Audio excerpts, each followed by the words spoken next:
Juan Velázquez. Hi. Thanks for coming in. Thank you. Thank you for having me. So you paint murals. I can't say that word well, but whatever. Yeah. Murals. Murals. There we go. And your work's awesome. I follow your Thank you. Instagram. I love it.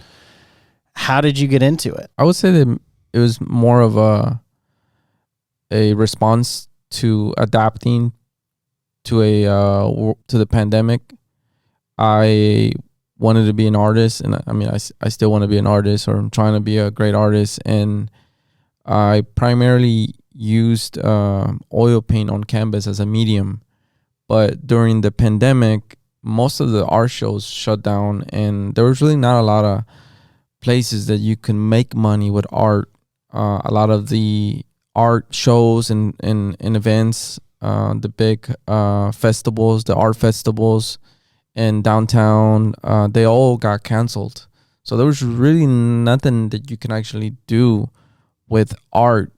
So I decided to just start going outside and painting murals. And I figured that I wasn't really sure where it was going to go, but I knew that I could still go and do it, and that people can come watch from far away, and people could stand, 6 feet apart, and still come out and hang out. So then it sort of just worked out that way.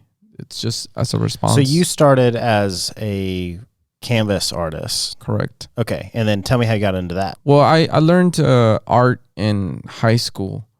And just like a lot of people, I think that I sort of just went with what's safe, not really what I was passionate about. So I got a 9-to-5 at a company that, it really wasn't what I wanted to do in my life, but it was fun at some points. I think that it was a small company, and we all sort of knew each other. We all got along. It was like working with friends. And I was happy for the most part. I worked there for 10 years, but that small company started getting bigger and bigger, and just the red tape just increased, and just the management team just got huge to where it was just like a real company where it wasn't a startup anymore. It wasn't a startup where you felt like you were part of it, or your opinion mattered. It went to like you're just a number, and get back to work, and so after I would say the last 5 years, I didn't really want to be there, and I just I had issues with some of the people that worked there, and they didn't like me, and they made my life harder, and I think they just wanted me to quit. So I just came home, and I remember that in high school I used to paint, so I started painting again at night, just as a way to relieve stress. And I enjoyed it. I enjoyed painting. I forgot how much I love painting, and I just thought, man, there was days that I just wanted to go home so I can paint. I was done with work. I was like, okay, 3 more hours and I get to go home and I can paint. And then it got to the point where people were like, hey, can I buy that off of you? Can you make me one? So then I started taking a few jobs there, and then it got to the point where I was telling people like, well, this is not my full-time job. I only do this on nights and on the weekends when I can. So you're going to have to wait like a month for that. You're going to have to wait 2 months for that. And then I lost my job, and then I just decided to just try to do it full time, because I had a few customers. So I decided to do it full time after they let me go, and it sort of just worked out for me. I did one mural that got a lot of attention on the media, and then from then on I've been really busy. I don't think I've ever had a time where I haven't had any work. It's usually me like rejecting most of it that comes my way, because a lot of times people want me to do logos and stuff like that, and I don't like doing logos, and I don't like painting logos. So or there's just stuff that it really doesn't fit the stuff that I like to paint. So I've been really lucky that work hasn't been an issue. And we're in between high school, this job, you were in the military. Yes.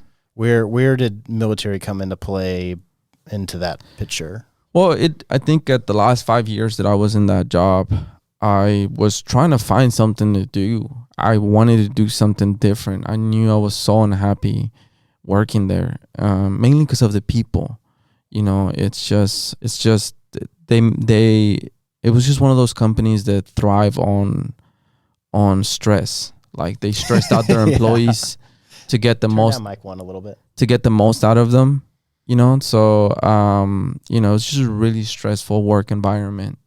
The work really wasn't bad in itself. It was just a constant state of not knowing how you're doing in work, and I've never been really good at politics, and in some of those jobs, corporate America, a lot of times it's like who you know.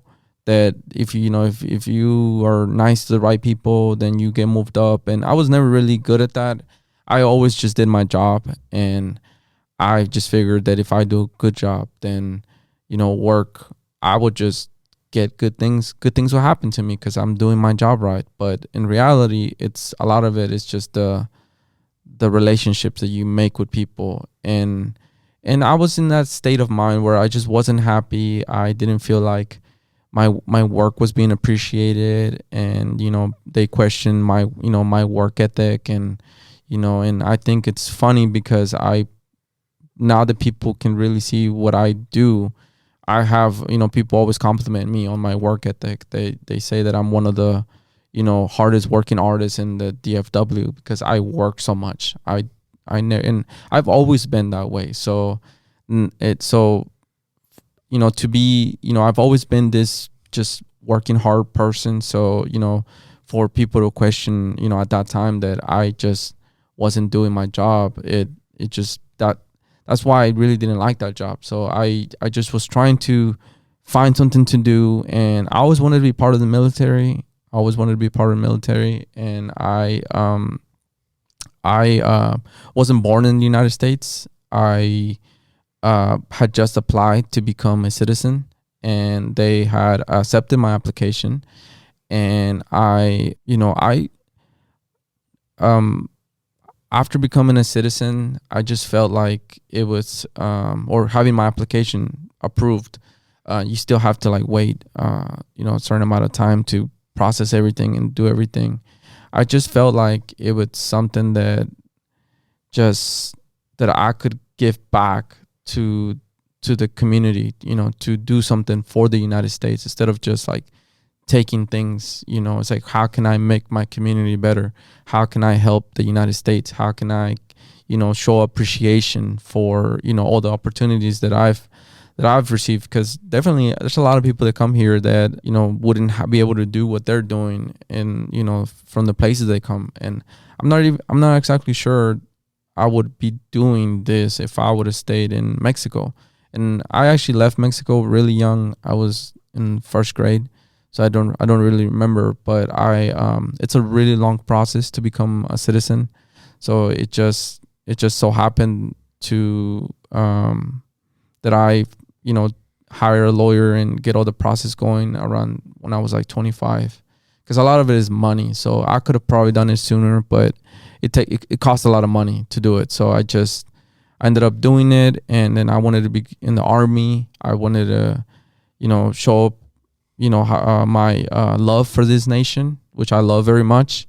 I know it's not perfect, but you can do something about it. A lot of people just complain, but it's like, what are you actually doing about it? Do something about it. So I decided to join the military. When I came back from the military, I think I worked at that job for 8 months, and then they let me go, and then I started doing art full time. Yeah, isn't it funny how sometimes what seems to be the worst thing to happen is actually the freedom you need to do what you're supposed to do. Yeah. I think that it's one of those things where when I say it, I feel like I still feel like I was wronged in that job. And I think that the people that really know what happens, they might never admit it because they want to save face. but I've always been a hardworking person. That has never changed, and I think people can see that in my work, how much work I produce, and everything that I'm doing at once. I've always been a hardworking person, but I literally put probably my best years out of my life into this company, and just gave it 100%, maybe 110%. And they, at the end of the day, they didn't care about me. They just got rid of me, and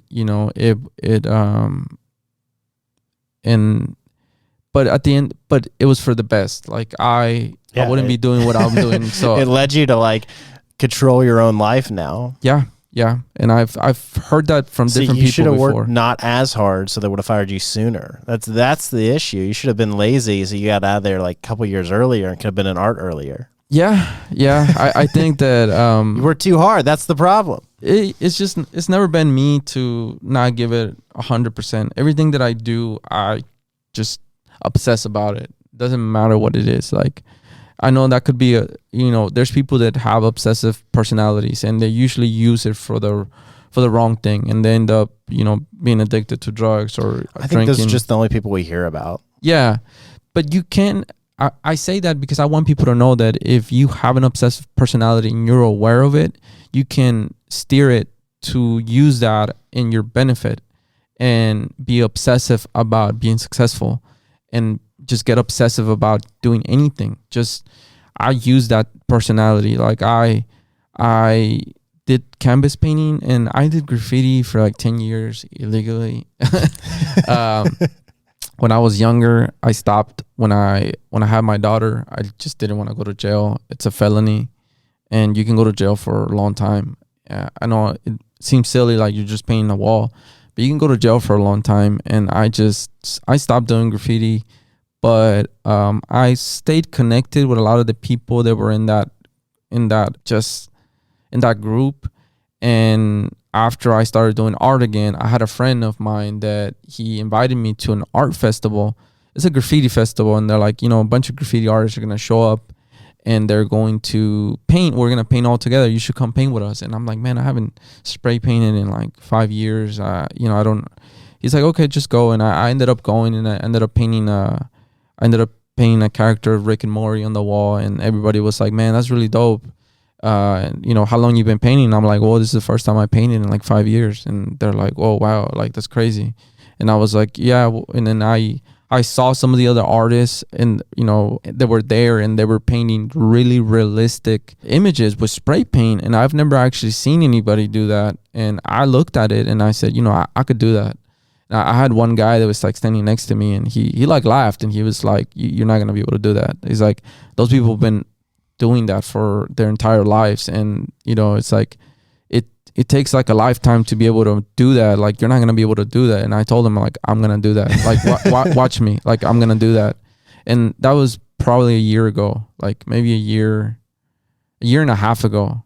And in a year and a half ago, I like was, and then it's funny because I saw that guy not too long ago, and he saw me, and I knew that he knew that I knew, like, hey, like a year and a half ago, you told me that I wasn't going to be able to do that. Like, watch me. Because I just obsessed about it. I looked into how to do it, how do you blend, what caps you use, what type of paint you use, what is the difference between paints. I went out, put myself out there. My first work sucked. A lot of people make fun of me. But I didn't care because I knew what I could do. And yeah, you so quickly got better, and your confidence played a piece in that. There's no shortcut to the amount of hours it takes to get good at something. Yeah, so that's true. Like the first 5 years of my agency, I would work 20 hours a day, and I became very good at how to tear apart a website, like how to decide what is good, what is bad, what is broken, what is working, because I'd spent 20 hours a day doing this kind of stuff. And so it allowed me, once we had a full staff and I stepped away from it and then started another company, to where nothing that fazed me was a big deal. Yeah. And I think it's so crucial that, like, again, they only talk about the people that did bad things with their talents, with their gifts. Because I think it's like to obsess over something, I believe, is a gift. I mean, you think about the other way around. What if you were unable to obsess over anything? Like, that would be terrible. Then you'll probably be like most people. Like most people are that way. You know, it's only a few people that you really think so. I think that most people are happy with enough. I think that I see a lot of people that don't have, like, they're just, and enough is they just want to go home and watch the game on the weekend, and that's it. Like, they're trapped, and I was that way. So I'm not sure that I'm saying that they can't change, but a lot of people are trapped. A lot of people are like that. Yeah. They're trapped in this mindset. Like, the first 5 years of after high school and working a full-time job, I can't even tell you what I did. Like, I think I was an autopilot for like 5-6 years, just going to work and coming home, going to work, the same thing. Like, going to my desk job, working, going to meetings, in the morning a meeting, and then it's like check in, have another meeting, going to lunch, another meeting, just go home. Like, it's like on the week I was an autopilot for 5 years. I can't even tell you what I did. Like, I don't even know. Like, sometimes I look at my photos and on your phone, and it's like there's like 50 photos for 1 year, and it's like I don't know what I don't know what I was doing in my life. That's so crazy. See, I have a really hard time recognizing that exists because I've worked for myself my entire life. Yeah. So I look at my life, and it's just been crazy thing after crazy thing after crazy thing. Move to Dallas, get married, move again, like start, like leave a company, start another company, go back to the old company, go back to the new company. You know, like there's just always been movement and things happening, and I like it that way. There's beauty in that. It makes you live more instead of, you can quickly get into an autopilot and you miss like all those little moments in life. I feel that I did that. And I mean, I feel like I've been a full-time artist for 1 year, a year and like 2 weeks. And it feels like more than that because I've done so much. Like, I've probably done more in 1 year working by myself than I did like 8-10 years working for somebody. So I'm not sure that I regret it. I think that things happen the way they should have happened. But I definitely do think that there's a lot of people who are stuck mentally. And I wish that I could help them kind of escape from that. Because I talk to people like all the time, and they tell me like, man, I want to do this, I want to do that. And I'm like, okay, well, do it. Like, what do you, like, what's stopping you? And they really don't have, it's themselves. It's their mind. They're stuck. They are afraid to fail. They're afraid that people are going to make fun of them. They're afraid that their family is not going to support them. But I'm like, okay, yeah, do it. Like, there's this weird thing where failure is bad to some people. And maybe our society teaches that. See, there's a lot of things I was homeschooled, so there's just a lot of things that like happen that I just don't know about. But I remember Sarah Blakely, who's the founder of Spain's, one of the only self-made female billionaires in existence. She talks about how her dad every day after school would say, what is one thing you failed at today? And she'd be like, oh, well, like I submitted this art project and I got a B. And he's like, awesome, let's go get ice cream. Like, he only celebrated losses because he wanted her to know that like it is okay to have an L. It's okay to fail at something. And to me, it's like, if you don't get bummed about losses and you don't get excited about wins, that's actually kind of healthy. Yeah. Because it just means that you're just content with what life throws at you. Mm-hmm. And we're very much a society that's like happy if I'm winning, sad if I'm losing. Yeah. I think failure, it's part of doing your own, like you're gonna have to deal with failure. And I spend a lot of time talking to young artists or people who want to be an artist full time. They do it as a hobby, and that's one of the things that I've noticed, that they don't know how to deal with failure. I don't think I am perfect at it.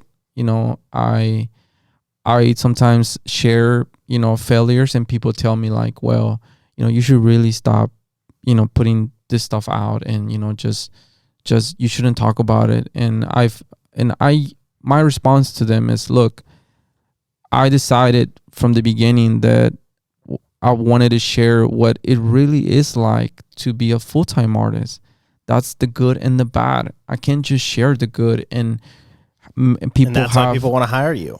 And also, like, people who follow me, they want to do this. They're gonna think that, like, in the real world, like, you're just, everything you paint is great and you'll never fail, and you're never like, and then they fail one time and then they quit because they're just like, oh, I failed.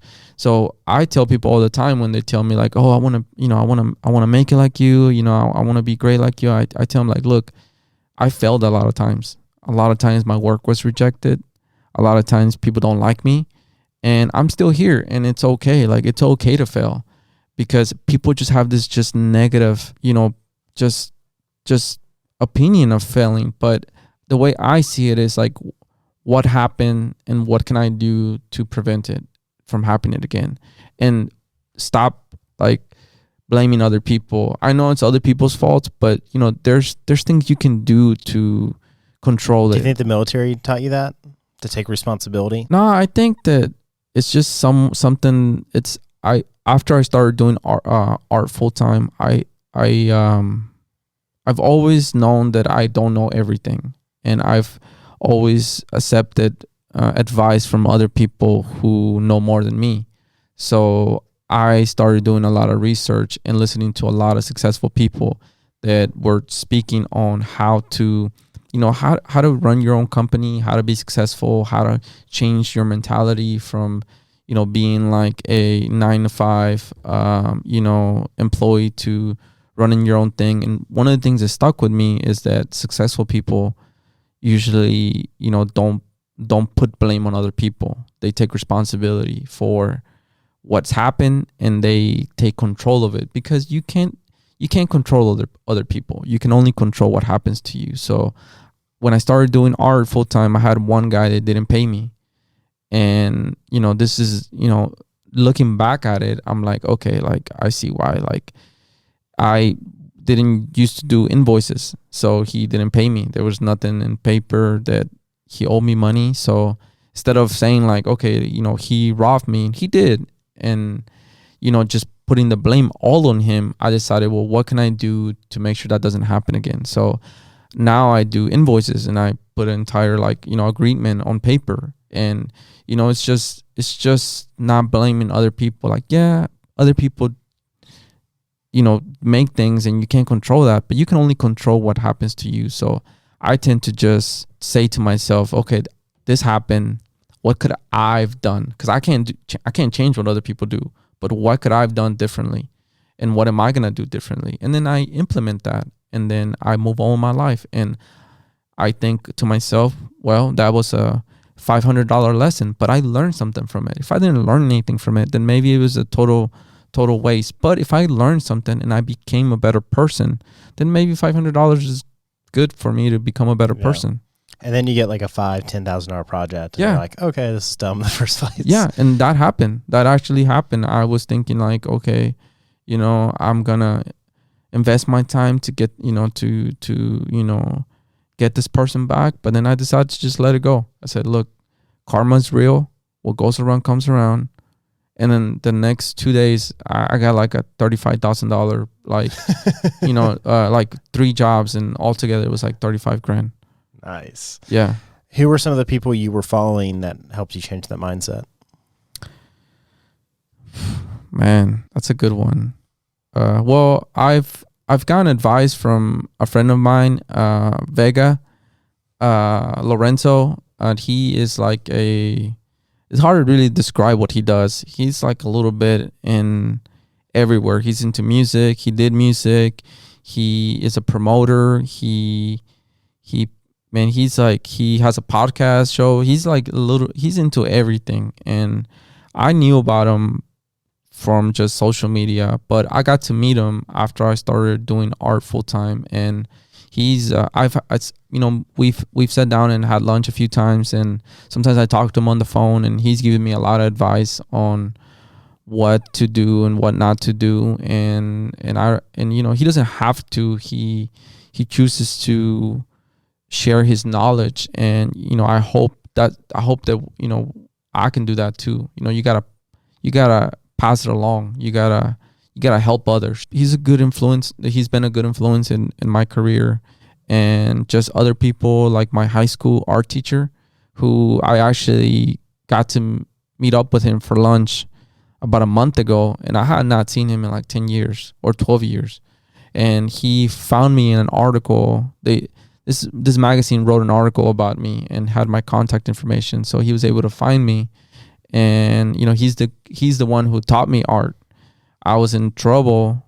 I was getting in trouble. It's actually a funny story. He came up to me in the bus. I was waiting for my bus, and he was like, "Hey, I hear that you can paint or you can draw. Like, I want to show you how to paint." And I said, "Okay, that's cool." So then the next day, I got into a fight, and I got kicked out of school.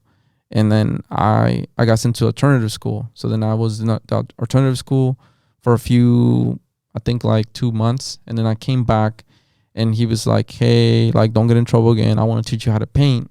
Then the next day I got into another fight and they almost kicked me out of the school, and he was able to talk to them and was like, "Hey, I'll help him." And he really took a lot of his time to help me and kind of show me like, hey, life's not about, getting into fights and dumb stuff like that. You can do a lot with art. And I don't think if it wasn't for him, that I probably wouldn't be doing this, because he's the one who taught me how to paint. Yeah. Relationships aren't ours to keep. Yeah. And knowledge isn't ours to keep. And it's very strange when you meet somebody that thinks that their relationships are theirs. Mm-hmm. And so they don't make intros. They don't help other people out unless they're being paid for it, or like everything is about the price tag at the end of it. And it's just like, look, if I'm only going to be in this earth for at maximum 100 years, and I'm only an adult for 75 years, mm-hmm. why would I spend a second not trying to help somebody? Yeah. I mean, I often tell people that to become a master, you have to become a teacher. So, and that's me speaking about art.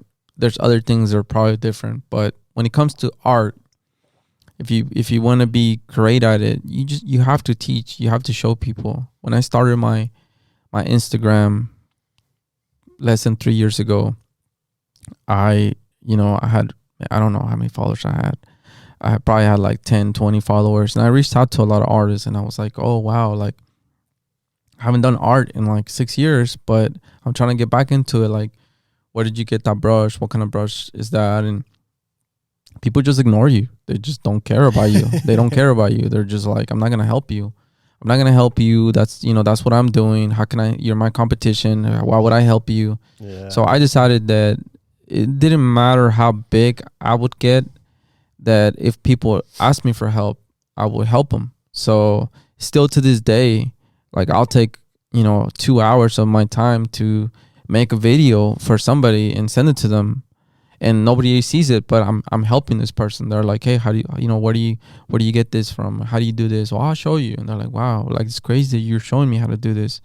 I've asked a lot of people and nobody wants to help me. And I say, this is why I'm helping you, because I was you and nobody helped me, and I decided to be different. And if you want to repay me, all I ask that if you ever get to a position to where you're high enough that you can help other people, and somebody asks you for help, then help them. And you can consider, you don't owe me anything. Just pass it along, help other people. And people are like, "Oh, okay, that's cool. That's great. I will." And I'm not sure if they are or not, but I hope that they do. Well, you do your part, Yeah. And the thing is this is what I always tell others, because I'm always trying to get people to make intros for me. So I'm in this conversation a lot. Mm-hmm. You making the intro makes you look better. Like, people will say, "Hey, I don't want to introduce you to my successful friend that could totally help out your business, because I don't want to, whatever. That's my relationship that I want to leverage for something I'm trying to do or whatever." I'm like, yeah, but what I'm doing, what if I pay him $1 million? Do you think he's going to like me? Like, what if I just walk up to him and give him $1 million check? Like, what if that's the outcome of you making that relationship is me giving him $1 million? Do you think that will make you look better? Because now you're directly responsible for him making $1 million. That's another thing that I learned from listening to a lot of successful people talk, and it's like there's certain people that have this mindset of there's a limited amount of success, and those people feel like those people deserve to live in Canada. Those people feel like, there's a limited amount of success, and if you're successful, you're stealing their success that belongs to them, or you're keeping that success from somebody that they feel deserves it more than you do. And in reality, there is unlimited amount of success out there. Everybody can be successful. We're in competition. We should push each other to become better, at least in the artist world. But we're not in competition with anybody. We're different artists. Unless you're a clone of mine and you're painting the exact same thing that I'm doing, you're not in competition with me. You have your own style, and these people, which usually are haters, some of them are, the mostly the unsuccessful ones. There's a lot of those. They will go and they'll say mean stuff on the comments and stuff like that. Because they want to do anything but take responsibility. Yeah. They don't want to accept themselves that they're lazy. Yeah. They don't go after it. They don't produce good work. Whatever the case is, they don't want to take responsibility. No, but they want to tell you, like, even though they're like, hey, they're essentially saying, hey, even though I can't do what you're doing and I wish I could, you don't deserve it. You don't deserve it, but I'm going to tell you how you should be doing it. And everybody has their opinion. Everybody's like, hey, you need to be doing this. You need to be doing that. And what's so funny is it's really just a very small subset of everyone, but it's always the ones that we somehow pay attention to. Yeah. You know, it's not like if you have 50 comments, you're only going to pay attention to the one that said something dumb. Yeah. Yeah. I mean, I definitely had people like that, and I'll do something and I'm like, man, it came out great. And then there's like 85 comments and all of them are positive. And then one person's like, I don't think it looks like them. And then like in my mind, I'm like, okay, I didn't like it. It bothers me for a moment, but I've gotten better to like not really like let it bother me. And I feel like I'm in a position now where that stuff doesn't bother me anymore. I'm just like, you're not even qualified to have an opinion. You know what I mean? Like a lion doesn't lose sleep over the opinion of sheep. And if I allow myself, if anybody allows themselves to be manipulated by a few negative people, then you're probably going to end up being like them one day, just hateful, full of hate. And if you want to be successful, like I don't think there's a lot of room for hate. I mean, I see a lot of people who are hateful, but they're usually, failures in whatever they're doing. And it's sad because those are the people that need the most help. And those are the people that I probably want to help the most. But, just because can't help the unhelpable though. I can't help them. Somebody's got to want it. Yeah. Yeah. Especially in the graffiti world. There's a lot of people who don't like me because I'm a sellout. Apparently, I'm a sellout. I mean, I get paid to do what you do for free and have a chance of getting a felony for? Well, cool. They just have this thing where they're like, oh, we're real, you're fake because you do it for the views. And I'm just like, look, like, let's just be honest. Like, you want your work to be seen just like me. Like, any artist wants their work to be seen. You're just mad that more people want to see mine compared to yours. And just imagine if we could just communicate. Imagine if people could just come up to you and say, look, I'm mad because I wish I had what you have.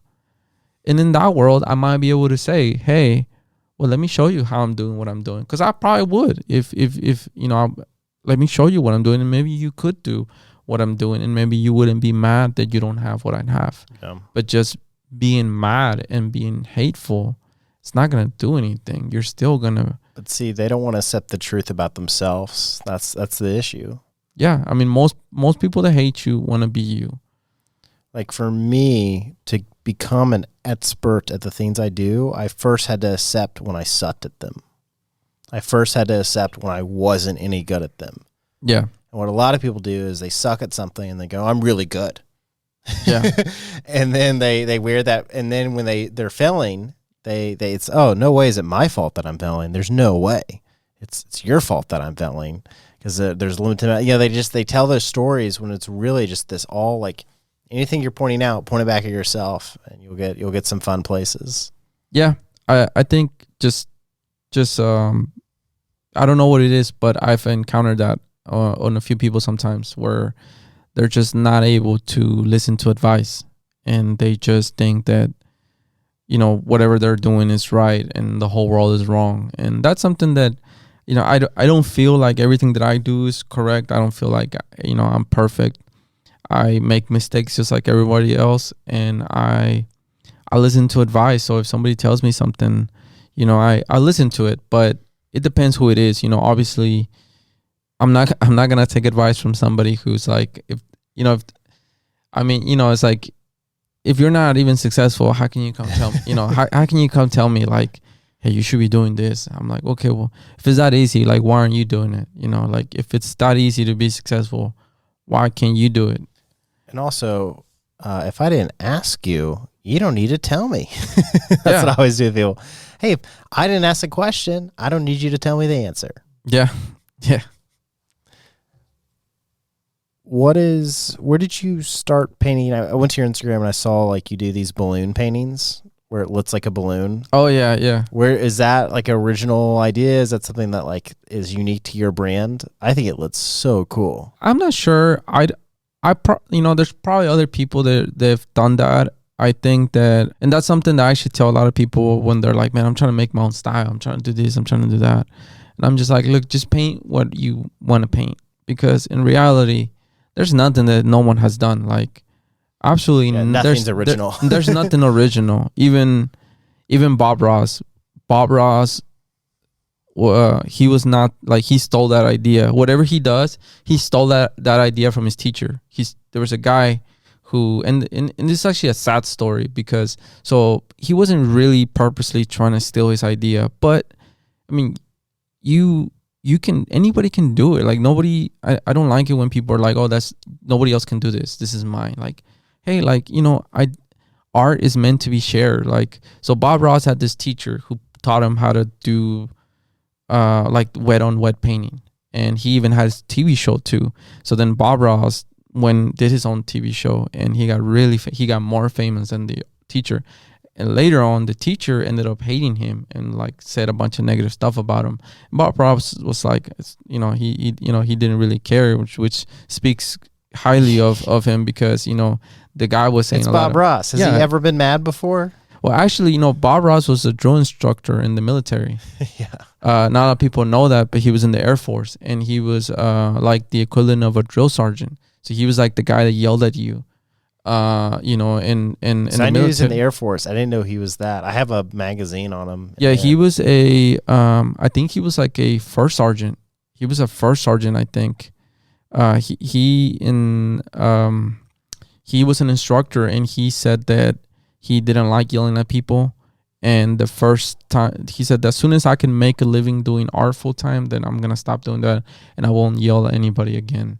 And he didn't. And it's actually something because a lot of people think of him as this very calm person, but he probably made some people really scared. At one point when he was training them, so it's kind of funny. But did you hear that his company in their warehouse they have like 1,000 of his paintings? Yeah, and you can't buy one of his paintings. This company has them, and they actually have 3 of each painting. So they have 3 of each painting. He did one painting. Like the first one, and then he did one for like the photo, which is like the most detailed one, and then he repainted it live when they did the video. So when he was doing the actual painting, he really wasn't actually painting from his head. He had already done the painting and was copying the painting. So there's actually 3 of his paintings. It's also pretty crazy to think about doing the same painting 3 times. Yeah. and he used that technique, wet on wet painting, and he learned it from his teacher, and his teacher ended up being bitter about it. But at the end of the day, history doesn't remember who even started it. People remembers who did it best. So that's what I tell people. It's like, don't really worry about it. If you're going to do it best, no one really cares who had the first original idea. It's like even Picasso did not invent Cubism, so it's not really who invented it, the idea. It's who made it popular and who, just did it, took that idea and took it to a next level and made it better. So I don't know if somebody has done that before. I don't tend to follow a lot of artists on social media because I don't want to see something and then I sort of like take that idea. I like to be as original as I can be, but there's no way to be totally original. And I know that, and I accept that. I actually, in my previous job, there was a lady, her name's Alicia, and she was a friend of mine, co-worker. I haven't talked to her since I left that job, but when I was working there, she was like a friend of mine there, and it was her birthday, and somebody gave her those balloons. It said happy birthday. And I told her like, hey, can I borrow your balloons? I want to take a photo of them because I want to do a painting of them, because I think it'd be really dope if I paint this. But instead of saying happy, I'm just going to put be happy. And she's like, yeah, like you can take them. And I was like, I'll bring them back. And she's like, you don't have to. They're like $3. And I was like, no, I'll bring them back tomorrow. And I took them home. I put them on the wall and I took a photo where it says be happy. And then I gave them back to her because the B is from birthday. So I actually I took the photo of the balloon that says birthday, but I just cropped everything out and just left the B, and then it said happy for happy birthday. So then I put the happy and then Procreate, I put the images together, and then I painted it. And then I gave her balloons back. But I just walked by her desk and I saw that and I was like, that would be a cool painting. And then I think that was like 2 years ago, and I just now ended up painting it because I've been busy with commission work to the point where I just was almost burned out. And when it comes to murals, I can paint anything. I don't care what I'm painting. I don't get burned out. But when it comes to painting on canvas, if I'm painting a lot of stuff that I don't want to paint, and I don't get to paint things that I feel like I'm being creative on, or like my own stuff, I get burned out.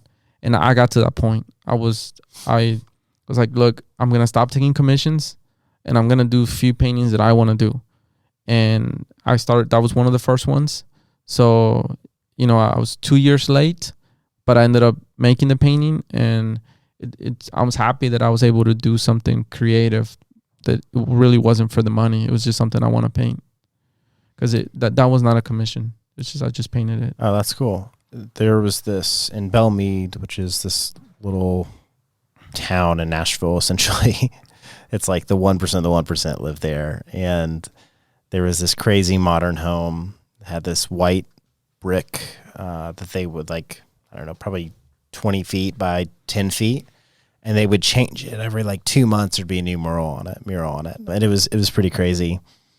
And some was galactic theme, and I would just always drive by and just see a brand new one. And I thought how cool that'd be to eventually have a house where you can just change the artwork of your house on the outside of it every couple months. Yeah. I think I would if I had a wall to paint on. But I don't actually have a wall in my house. My house is there's really not a good wall to paint on my house. But there's just windows and doors everywhere, so I don't actually have a solid wall that I could paint in my house. But you gotta build just a brick wall somewhere. Yeah, I thought about it. I thought about building a wall and just painting, and that was my goal. I actually bought the wood, and it's just sitting in my backyard. Because one day I was like, I'm gonna build a wall so I can practice on. That would be cool if you had a wall in your backyard that you were constantly changing. Yeah, but I just been so busy with work that I haven't Well, that lumber is probably worth 4 times what you paid for it. Yeah, I heard that the wood went up by a lot. I went to the art store, and I make my own canvas sometimes. So if it's a custom size, I can make it, and you can buy the stretcher bars and you can stretch the canvas yourself and make it. And I went to the art store maybe like a month ago, and the guy's like, hey, you should buy more if you need it because it's about to go like double or triple in price. And then I was like, why? He's like, I don't know, but apparently everywhere like the wood's going up. And I was like, oh, that's crazy. So I ended up buying a bunch of stuff.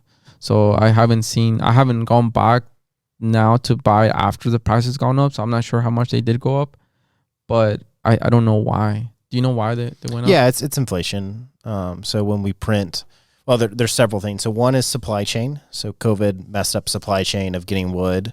That's one. Two is inflation. So when we print trillions of dollars and just give it out to people, about probably 10 to 15% in need and the rest not in need, that just drives the price up for everything. So the U.S. dollar is worth way less than it was 2 years ago. And then supply chain, always being able to get the wood we need when we need it, that drastically got affected by people's different lockdown laws and everything else that cut supply. And so like any market, you have supply and demand. So when there's like same amount of demand, but way less supply, there's a problem. In this case, there's more demand and way less supply. So it's creating this hyper market. And so really, nobody's winning. I mean, it's all, it's two things. It's inflation and then it's supply and demand. Hopefully it levels back out. But as much money as we've printed, it would be kind of strange if it did. And that's kind of one of the downsides of just giving everybody free money and devaluing the U.S. dollar like that. Yeah. I mean, they told me like, oh, it'll go down, but I doubt it. I mean, but it's still not crazy that, we can't afford it. But I do feel like something should cost more. Like the other day I was thinking about it and I was thinking like, I feel like a chicken should cost more. Yeah. Like if you think about the cost of a chicken, it's like almost nothing. And the way they treat chickens on these huge farms, it's disgusting, man. It's disgusting. And I feel like if you just double or triple the price of a chicken, maybe they wouldn't be in this like terrible conditions because the farmers could afford to, like just have less chickens. But then I'm like, people will probably just get greedy and like they would just. It's really about finding the local farms you want to support. It's really about saying like, I'm not going to stand with Tyson. I'm not going to stand with, like, for example, we bought a half cow and that is kind of, and I bought it from a friend's farm and like that cow just like, he raises 2 cows a year. So it's not like he's got a day job. Like this cow just kind of roams around and, it's grass fed and it tasted wonderful because it was finished with feed, which gives it a better taste. And but anyway, it's like it feels good to know that like we're eating like a cow that hasn't just been pumped with steroids. Yeah, I mean, I guess I don't know about any local places like that, but it'd be cool to know because I mean, I would support here in DFW there are several farms and lots of places. Because even like some plants, they're like a clone of themselves. So if you have a huge, like let's say a huge facility that grows this, and if there's like if there's like a fungus that attacks like one of them, they're all clones. So you would literally lose like the entire like all of them. So having like small, like having big facilities that produce food does bring the cost down. But we're also in more danger of like losing a lot of food at one time. I had a friend, I'm not even sure if it's true, but he was telling me, he said that he's like, the bananas that I ate when I was young are different than the ones you're eating. And he told me that eventually that type of banana, there was like a fungus that killed them all. And they had to make a new banana. And that the banana that we're eating now, that there's like a new fungus that they're trying to slow down, but it's eventually killing off that type of banana, and they're gonna have to make a different type of banana because they're all clones of each other. Yeah. So if it kills one of them, it's gonna kill all of them. Yeah, and this is where it's this weird thing of it's what made people proud to be an American. Yeah. We were doing stuff in the 60s and the 50s, like going into a seed and modifying a seed and growing a watermelon that didn't have seeds in it. Like we were able to modify a seed, and people saw that and they go, that is American excellence. That is American ingenuitivity. Like, that is America being number one, doing cool things. Yeah. The problem is nobody really knew the side effects of that. People didn't know, like, well, does this produce negative? Does this mean that it will be less nutritional? Unless, there's kind of all these back and forths on that. It's kind of like designing a seed that has Roundup built into the seed so that weeds can't get near it. Yeah. And it's like, well, does that mean that then we're eating fruits and vegetables that have Roundup chemicals like directly into them? And it's like, well, it does, but it's not harmful. And it's like, well, is there enough studies to show it's not harmful? Or is there a multi-billion-dollar company telling you it's not harmful because it affects their likelihood? And so where I often go is, I don't know. But what I do know is that I want to support my neighbor. Yeah. So I think that's like the ultimate that really me. I don't know about any of this, but I know that like when Bob down the road grows tomatoes, I don't like tomatoes, but like that's who I want to buy my tomatoes from. And example in Nashville, and it wasn't, I could probably find the same place around here, but in Nashville, I would drive to where the Amish lived, which is like hour and a half, 2 hours away. And I would buy my watermelons from the Amish. And it's like, one, like they're good people. I want to support them. Like, even though I enjoy my cell phone and my lights, I wanted to support the Amish and what they're doing. And I like the way, like, say what you want about the Amish, but like they have really close, good families, and their vegetables are really good, and they actually tend to really care about the stuff they're producing and selling and raising. And I don't know, I liked it. I think that. And I was actually thinking about this the other day because I think that one of the things that has been missing from society for a long time is a sense of community. And I think that sometimes we look at people that have strong communities and we're attracted to it because it's something that we don't have. Like, most people don't even know who their neighbor is.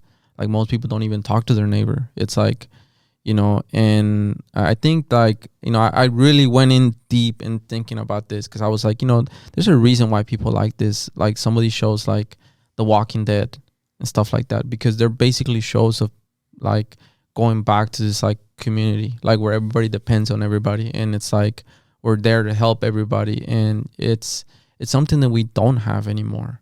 So you just have to create it, So my wife and I, we host an event once a month where like we did tacos on Saturday. A month before that, we did burgers. A month before that, we did brunch. And then I host a monthly poker night. So there's 2 events. And so you got to be the creator of it is what it is. Like, everybody gets so locked in on focusing internally. And so my wife and I have made a really big commitment to saying we want to focus externally. Yeah. Like, we want to spend our time being like, how can we bring more people into the fold? And it's funny, I'll meet somebody, like in this case, we kind of get to know each other as we do this, but I'll meet somebody doing something random or whatever, like a business meeting. I say, hey, we're hosting a brunch, love for you guys to come, send an invite. And they're immediately suspicious that we're like trying to sell them something. Yeah. They're like, what are you? And it's like, no, I just want to be a good neighbor. Like, I just want everybody I meet to know they got an invite to come to our thing. I don't want to buy a trip. This isn't multi-level marketing. I don't there isn't anything to sell. We're just going to give you free food that is high quality, good food that my wife and I worked really hard at making. But it's just because so few people do that. And then the people that do that, sometimes their motives are, a little mixed. Yeah. But it's the truth is like everybody, I think, wants, I think community is such a beautiful thing. I think echo chambers is what's ruined the last couple of elections.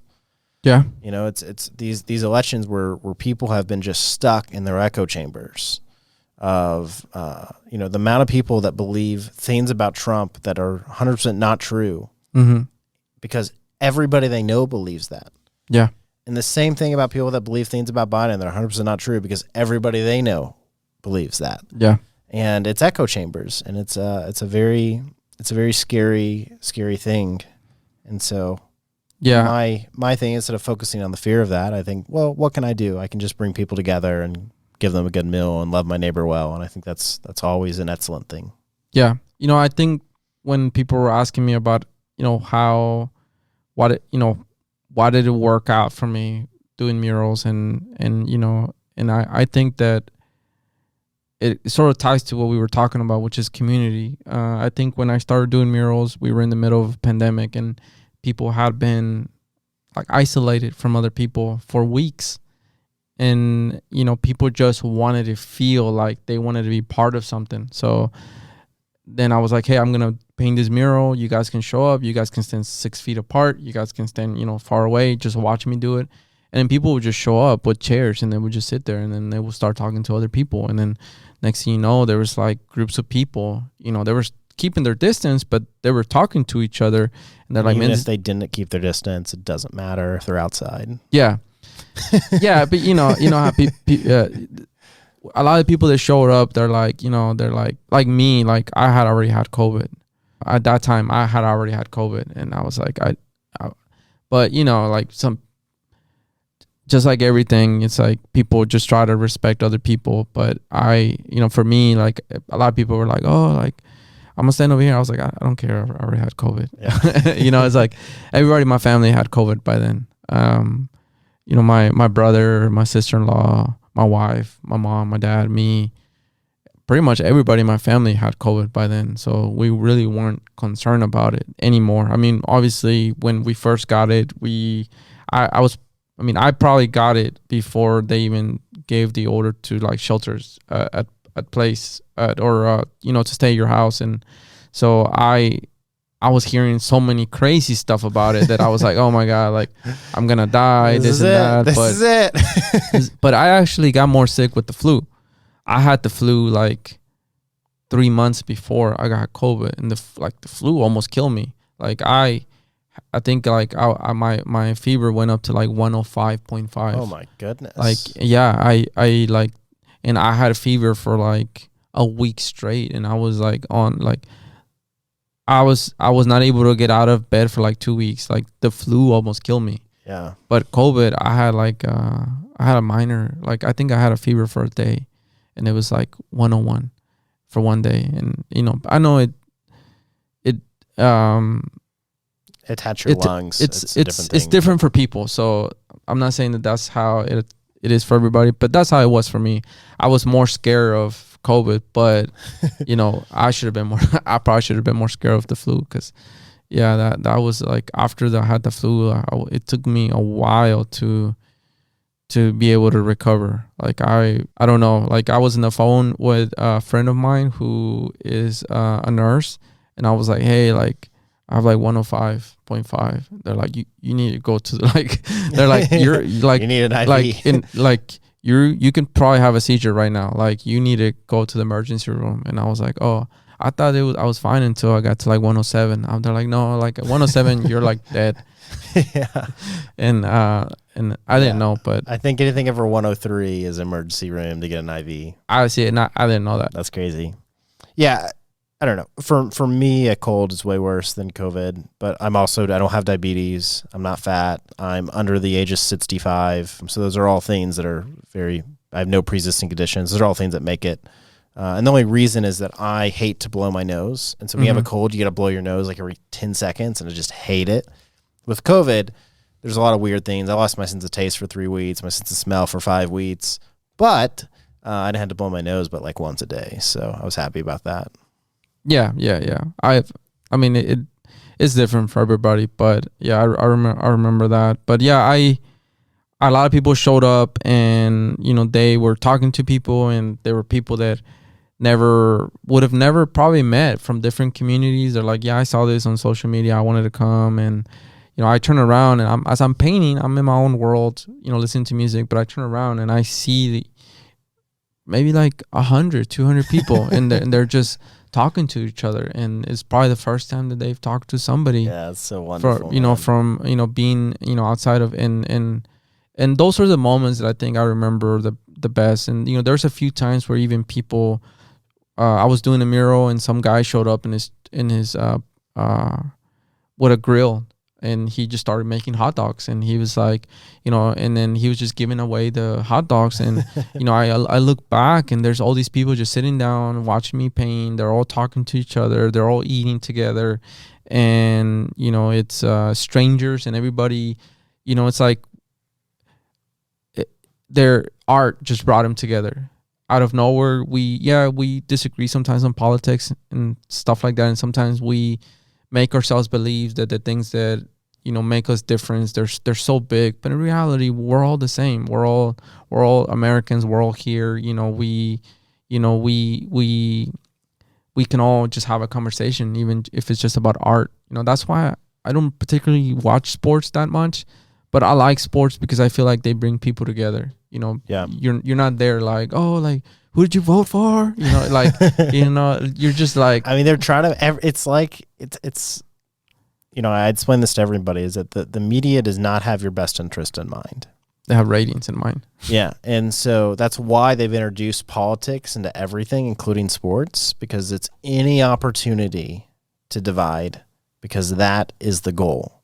Yeah. And it's unfortunate that we had a lady and her daughter on, and she agreed that the media was there to divide, but only about the things she wanted to accept. Like, not about everything, just about the only some things. And so she was like halfway there, right? It's like, oh, well, because I disagree with the media on this point, they're there to divide. But because I agree with them on this other point, they're there for the people. And it's like, no, I think they're just there to divide, period. Yeah. Because, I mean, most people don't have a clue how anything works. They don't have a clue how, like, 5% of people vote in local elections. Yeah. The actual only thing that will affect your day-to-day life, 5% of people vote in. Yeah.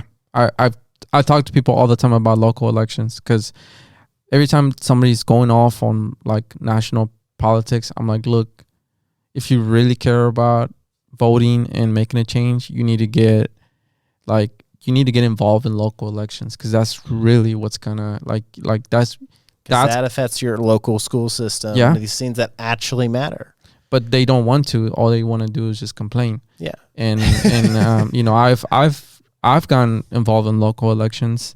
I've supported local, people that are running for certain things, and I liked it. I feel like I have a voice to say something, and if we don't say something, I feel like you're also like, why not try to do like make a change, because that's really what you're gonna be able to like make a change in a local election.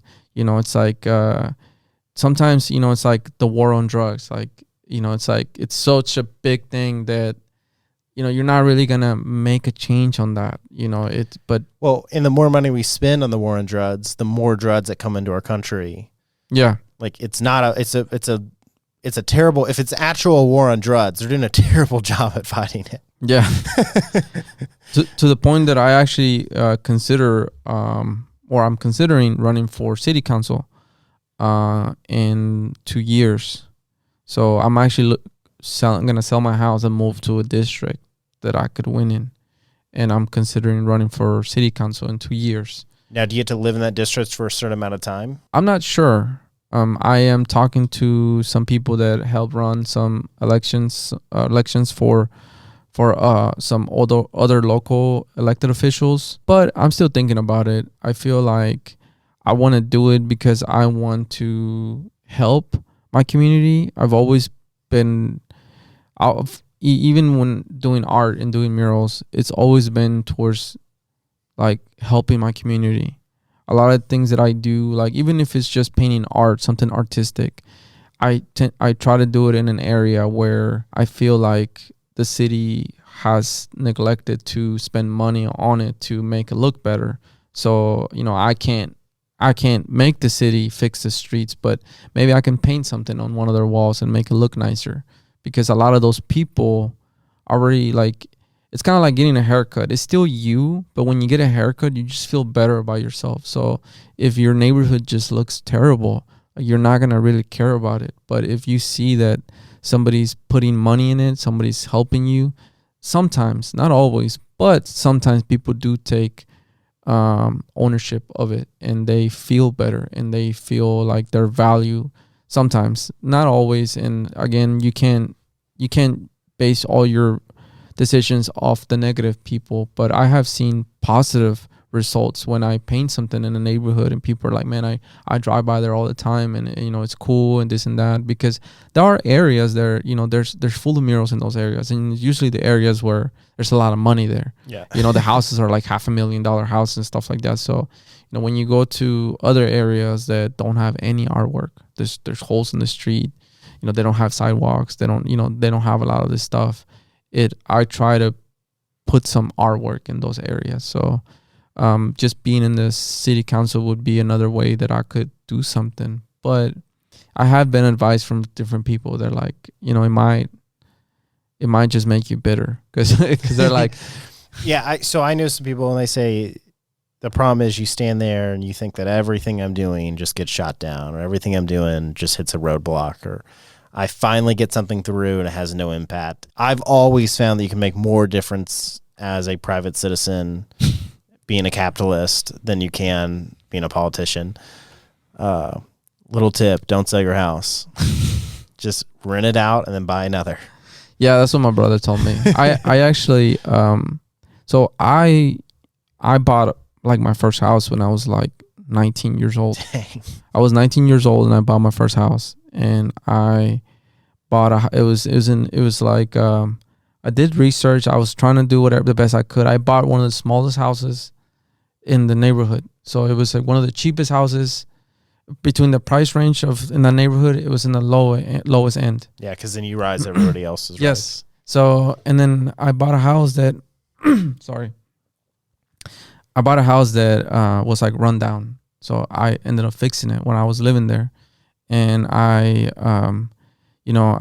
made a lot of money when I sold it 2 years later. And then I took that money and bought another house.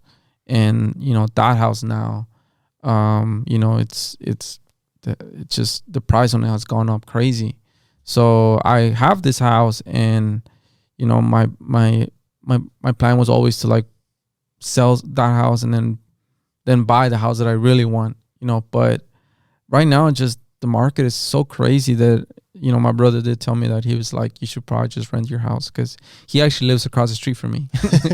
Well, you can do both. I mean, that's the thing, is that by owning that house, by owning two houses, you leverage the first house to buy the second house. I didn't know that.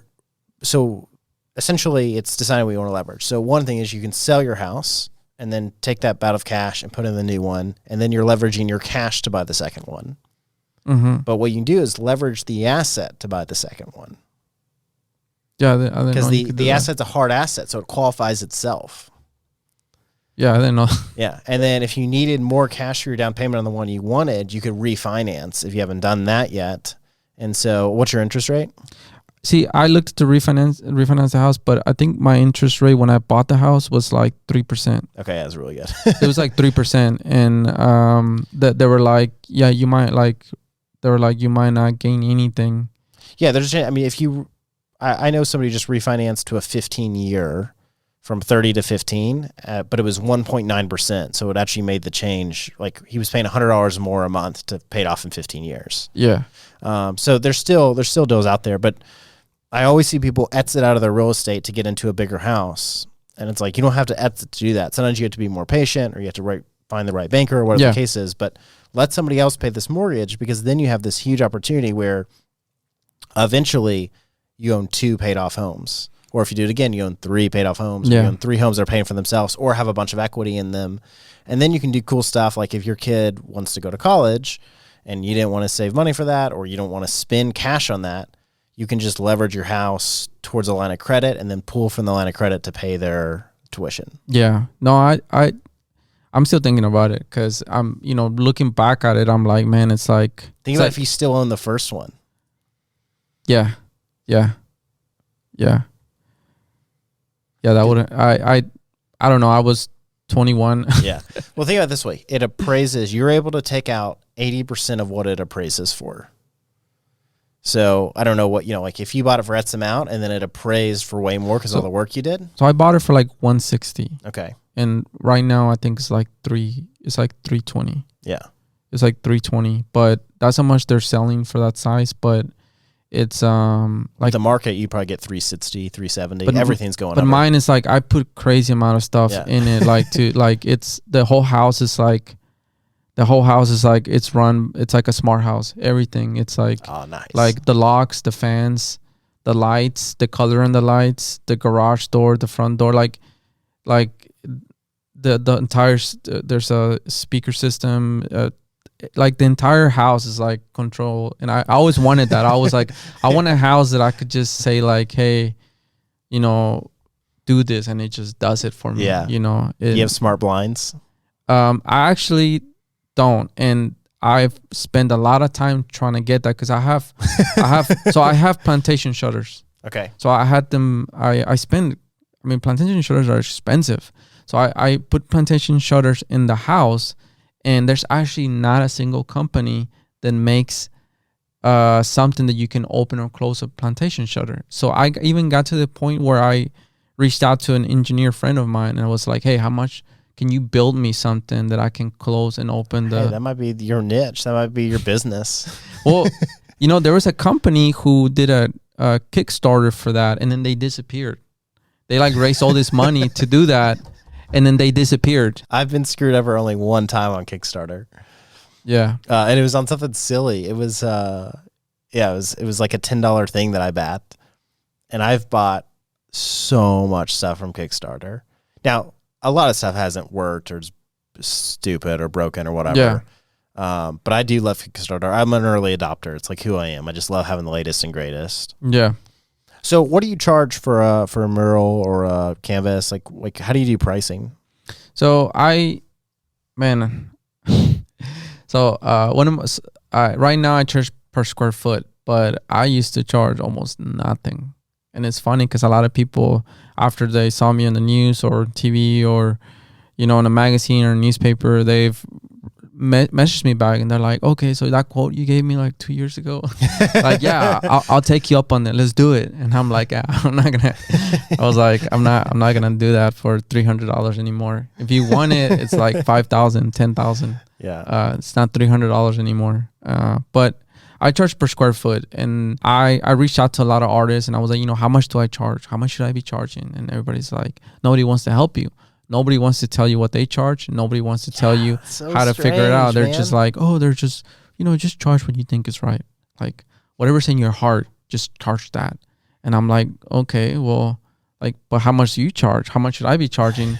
Well, it's like, I charge a certain amount based on my experience, blah, blah, blah. But, and they don't tell you. It's got to be a multiple of time. That way, when the client asks, why am I paying $25,000 for this? You can say this. My hourly rate is $150 an hour. This is going to take me 200 hours. Therefore, it equals this price. This is X amount of square feet. X amount of square feet on average takes me X amount of hours. So I make this much an hour, which comes out to this much a year.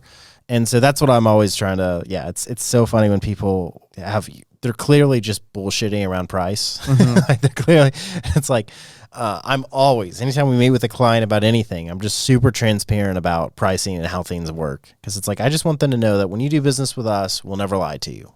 Yeah. Yeah. I'm always transparent with people. I do think that sometimes people try to take advantage of you, but you just have to kind of like, understand that. Like I've noticed that, I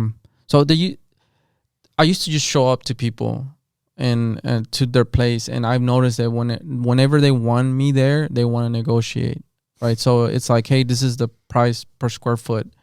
Well, or, how big is your wall? Well, I want you to come look at it. And I'm like, okay, well, so I show up, and then they're like, oh, like a million people walk by here, think of all the exposure, I know you charge this, but can you, and I'm already there. So I'm like, I already invested time in it. So what I do now is I charge people just to show up. So if I'm like, look, this is how much I charge. That's not going to change. But if you want me to show up and you want to talk to me, I'm going to charge you like $100 just for me to show up.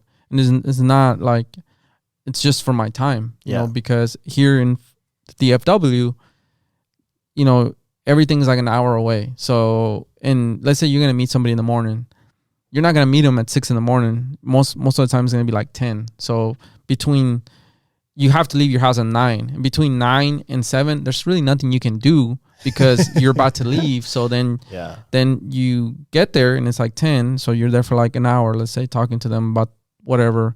Then you come home and it's like 12, you eat, and next thing you know it's like 1 p.m. Your entire day just went by. And so I just decided that I can't I had so many people that just come look at the wall, just come look at the wall that I was like, I can't just spend my days driving around looking at walls, because people want to, they want to, when you want to negotiate with somebody, you want them there with you. A lot of people don't want to do it on the phone. They want you there. They want to, it's like they want to read your body language and try to, get you to do it for half the price. So I just say, look, if you want me to show up, this is how much I charge, but this is the price, and that's helped me kind of filter out a lot of people that are just really wasting my time.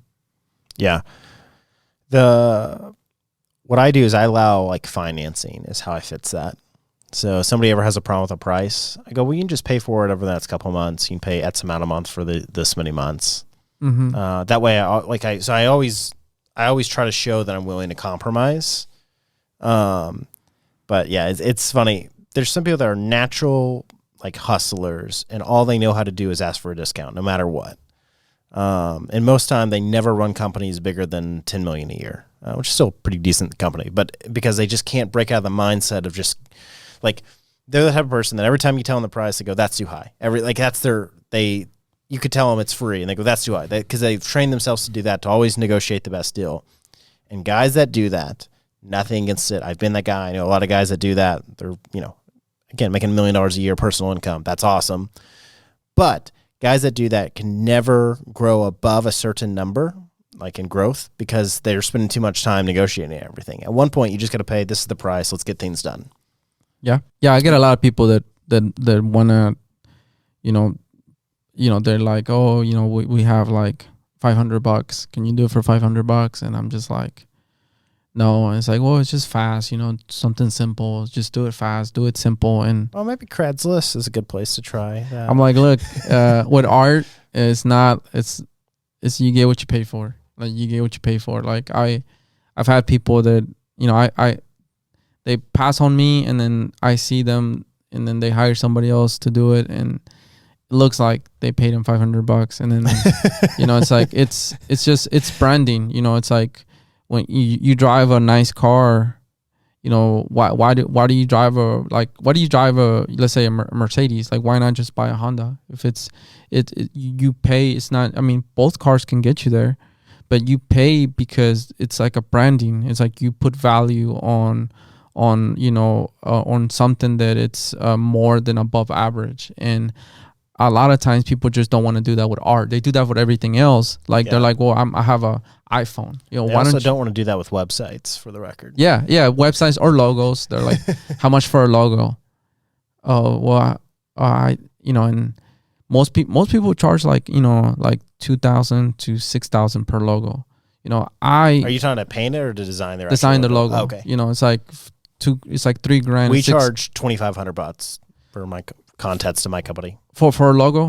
Yeah. So I'm not like, it's not something that I like doing. But if somebody asks me to do it, I'm like, okay, like $800. Like, I'll do it. Like, if it's something that I don't really like doing, and it's like if I do, like, maybe I might do like 1 or 2 a year. It's not a big deal. A lot of times it's for small companies anyways. Yeah. We do like 3 a month probably. So like it's, yeah. If we did less, we'd probably charge like $5-10 a logo. Yeah, I don't know. It's something that I don't really like doing, but I'm like, okay, like, I don't specialize on that. So it's not like, I'm not going to charge you what like a company that's all they do. They're going to be, but yeah. Like, the way you're going to do it is going to be much better than the way I'm doing it. So I'm like, $800 is a good compromise, right? Yeah. But then they're like, well, most of the time they're like, well, I have like $100. Like, I have, and I'm just like, and it's always that. It's like, oh, that's a little higher than what I thought. It's like, I have $150. And I'm like, how are you going to be successful if you're like, I mean, it's like, I don't know if it's like you're not putting, like, when I buy supplies for what I do, like, I don't cheap out on stuff. Like, I use, like, when I make a canvas, I buy the best canvas that I can afford. Like, and it's crazy because sometimes I look at artists, I go to an art show and I'm like, oh wow, like this canvas is. And it made such a difference. So behind these curtains, I have canvases that have been painted, and they're thick, they're heavy, they're like 1 inch thick. And then in there, I have a painter that does very well and has very, like, UFC, like, has very cool clients. And his came on, like, it's like 1/4 inch, and it's lightweight, and it's like, man, I just wish this thing had stature to it. Yeah. It's for me, when it comes to, like, my brand, like, I want my brand to represent quality, so I don't cheap out on things that have to do with my work. So for canvas, most artists, even like successful ones that I've been to, they use canvas from Michaels or Hobby Lobby, and those are mass produced in China, and they're made by a factory, and they're really, like, they're not even taped. They're not stapled. They're just glued on, and a canvas, you have to, like, fold it. So they actually just, like, cut it to where they glue it, and I understand most people don't want to pay that, like, for a 30 by 40 canvas. But when you die, do you want to be known as the guy that took shortcuts or the guy that gave it all? See, that's they're not thinking 300, 500 years from now. I am. I want my paintings to be in a museum 500 years from now, and their work is going to fall apart eventually because they're painting on really cheap stuff, and it's cheap. It's not going to last for a long time. It's cool right now, but in 500 years it's going to fall apart. A 30 by 40 canvas on Michaels is probably like $60. It's like $60. A 30 by 40 canvas that I buy is like $400. So I buy from Masterpiece Canvas, which they make the best canvas in the world. They use everything's the best linen. It's $450 for this canvas, plus $60, and I go towards the more quality. So I understand that, but a lot of people don't, and they want the $50 logo. Recently a guy texted me. He was like, "Got your number from so and so. He said you build websites, and I was wondering if you could build a simple website for me." Anytime somebody says simple website, make it simple. It's just them saying they don't want to pay a lot of money. Yeah. Because the thing is, it's like, well, most things we do are simple because they don't need to be complicated, and that doesn't need to be stated. And also, it's not your decision to decide whether it should be complicated or simple. It's mine because I'm an expert at this and you're not. Yeah. But he essentially was like, can you just build it on one of those build-it-yourself website builders? And I was like, no, that's not what we do. But because it's a build-it-yourself website builder, you could probably build it yourself on a build-it-yourself. And he's like, well, I don't know how to use those things.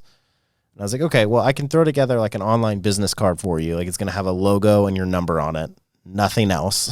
Yeah. Just a park. So when people go to your domain, there's something there. It's not, I was like, I can throw that together and I'll just charge you, I don't know, $100 a month or whatever. And he's like, well, I just want you to build me a full website and charge me like $20 a month or whatever the build it yourself places cost. And I was like, well, again, that's not what we do. And I was just trying to help you out because a friend referred you, but I'm not going to just. So then he texted me that day and was like, hey, I'm ready to. And I just didn't reply. I never ghost people, but it was this sense of, I was like, I tried to help this guy and he like blew me off. And then next day when he couldn't find somebody else, he was like, okay, I'll go back. And I was like, yeah, that's not really how this works. Like, he doesn't realize that I was doing him a favor. Yeah. I've just heard that so much that it's like a trigger to me. Make it simple. Just make it fast. You don't have to spend too much time on it. Just something simple, just some letters. And yeah, producer Pierre works in video. I'm sure you get that a lot. And I tell him, like, honestly, like, letters are even more complicated because straight lines are the hardest thing to do. When you're doing a straight line, you have to use tape, you have to measure. I was like, it's actually more complicated. So when they asked me for like, maybe we could just do like a skyline or something, I'm thinking they just want straight lines because they think it's less. So I usually tell them like, look, is this because you actually want this, or is it because you don't have the money? Because if you don't have the money for it, this is actually more money because it's actually more time. So what is it? And they're like, oh yeah, it's the budget, you know. And I'm like, well, how much do you have? Just tell me sometimes, because you know, if it's somewhere in between, maybe I can tell you, look, I can probably do this and we can work it out. You know, and sometimes that works out, but sometimes it's ridiculous. It's like a $20,000-$30,000 wall, and they're like, well, we have $1,500, and that just covers supplies. So I'm like just to paint the paint itself is $1,500. Like, yeah. You have to do it in phases too. Is like that's another thing that people don't understand, is that like, if somebody have a budget, I'd be like, okay, if let's say it's a pizza shop, I'd be like, okay, what I can do is get this wall all white, and then next month I can paint a slice of pizza on it, and then in 2 months we can do the lettering for your business. Yeah, like that's my way of like meeting with people that I actually like, that I want to help. I'm just like, okay, well, the only way, like I had a client email us some changes, and then he texted me today, and this is what I hate. He did the whole, hey, hope you and my wife's name are doing great, and then go straight into, I sent you an email, da da da da. And I thought, don't say you hope if my wife and I are doing great. You don't care at all. All you have to text me is say like, hey, when is XYZ going to be done, right? Yeah. Or like, hey, following up on XYZ, or did you get my email? I hate that whole like fake, how's your hope your family's doing well. Hey, what's up? Like when I send text messages to people, they're always direct. Yeah. Like I never say good morning, Pierre.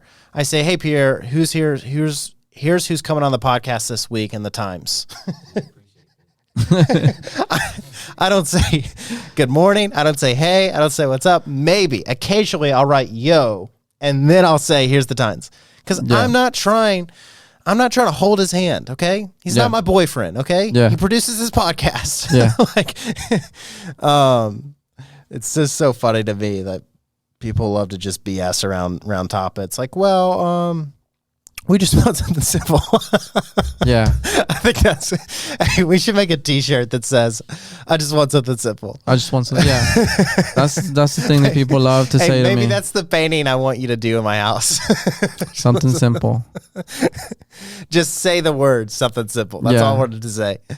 Yeah, I mean, it used to bother me more because I thought it was something directed towards me, but then I just like, they don't understand, Yeah, people don't understand. They don't know how to communicate more. They don't know how to communicate. It's not like, especially when people used to say like, oh wow, that's a lot. I used, I used to take that personal, and I was like, well, what are you saying? You're saying that but they're not saying that. They're just saying like, it's more than what I thought I was gonna charge, but they don't know. They just don't know. Yeah, people say that to me, and I go, it's market rate. Or this is my favorite response. So I go, yeah, this is a lot. I was like, yeah, maybe I guess some companies in India that you reached out to, but if you look at other top tier companies like mine, you'll find that we're typically 30%, 40% cheaper. Yeah. And I was like, honestly, you're right. Like I should double this to be more like companies. I was like, but what it is that we came kind of in the middle tier. You got the best quality at a middle price. And so I just always immediately, if somebody says, oh, that's a lot, I go, well, you don't really know what you're talking about. But it is going to be more than if you were to do it yourself. Yeah. For a good example is like, if you buy a Mercedes, it's going to cost more than you, walking to work or taking the bus to work. So there's just some cost differences. Like, I always say like, I'm okay with people comparing apples to apples.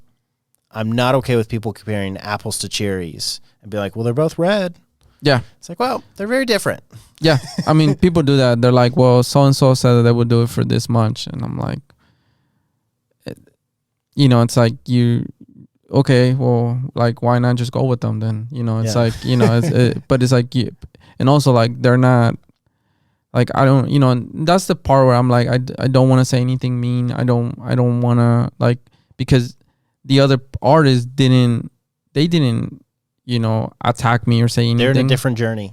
But I'm just like, they couldn't do, it's not the same. Like it's not like, oh, we're having the wall painted white, and any person could paint it white, and it would look the same. Chanel purses and Coach purses look very different. Yeah, and you paid a lot of. Some of it is quality, and some of it you get to a point where then you're just paying for the name, and but for me, I try to be somewhere in the middle. I feel like my rates are a lot lower than my rates are probably like 40% less than people my level are charging, but I stayed busier, so I'm doing more work. So at the end of the day, I probably make the same, maybe even more than they do, because I get more work out, and it's something that I wanted to do in the beginning. I wanted to get my name out. I wanted to produce a lot of work, but now I'm getting to the point where I'm like, okay, I'm going to charge what everybody else is charging, and I'm okay with painting less because I'm not so worried about. Yeah, but you also have the portfolio now. Yeah. And it's just, I don't know, things are, creative things are very gray. It's simple as that. It's really the eyes of the beholder. I always use the example of no one looks at an Apple product and goes, this isn't attractive. And somebody will go, well, I know somebody who thinks iPhones are ugly. And I'm like, okay, cool. It's like you've just missed the whole point. Yeah. I always say that good design is disputable, and great design everybody agrees on. You have an iPhone, right? Yeah. All right, good. You always meet that weird person that has an Android. They're like, they always have like the weirdest. Yeah. They always have like the weirdest reasons why. Yeah, they always give something that it's like not it's more secure. Yeah. I can upload my own operating system here if I wanted to, and iPhone you can't do that. And I have 48 megapixels. I'm like, well, are you gonna write your own operating system? And no, but I just want to be able to if I wanted to. Yeah, there's one. So, Rabbit is a physical device and I don't know if you looked into what my company does, but physical device and an app. And when we're testing the app, to test on an iPhone, we get to submit it. It's got to follow these Apple regulations. I have to install a certain piece of Apple software, and then I can use it. Android, you just drag and drop it on there, and there it is. That's the only difference, is that it's for some things. But yeah, it's super interesting. I love Apple, so my wife had 2 friends in town, and both were Android users, and I was like, I don't know 2. I never see that. I use I hire help sometimes to help me, like a assistant, and I always put in there you have to have an iPhone. Yeah. And it's not that I'm throwing our job applications and go, are you a Mac or a PC person? And it's not because I have anything against PC persons. Like, some people like slow, ugly. Yeah, if heavy, that's what you want, dumb machines. That's okay. No. What it is that our whole system runs on Mac. Yeah, and I just know that I need to be able to airdrop. Like, if I can't airdrop something to you, the game's up. That's exactly what I tell people. But people are like, "Oh, you just hate it," and I was like, "No, it's like I just don't want to have to email you a photo, and then because if I send it to you in text, then it's gonna take the photo and lower the quality, and I just want to be able to airdrop you a photo so you can you go." Print that for me, because when I'm working on murals, I work from a photo. I have to print it, and my assistant, a lot of times, that's all they're doing. They'll go to the store and give me food supplies, or they'll go and print a photo, and I just want to be able to airdrop it to you. I don't want to have to do all these weird Android low quality things to be able to give you a photo. I want to just be able to just airdrop you, a high quality photo, and so I actually have that in the job requirements. You have to have an iPhone. So I don't have. You have to have. I just ask. Do you have an iPhone or an Android? And then I just kind of shuffle out that. Yeah. Yeah, and some things are very. The problem is people treat art like they're hiring an accountant. Yeah. And that's why they're so wacky about things. So, for example, if I am looking for an accountant, accountants make this much, they do these tasks, it's like a done deal. But art is so different. I can treat kind of this, somebody producing this podcast, I could treat like an accountant.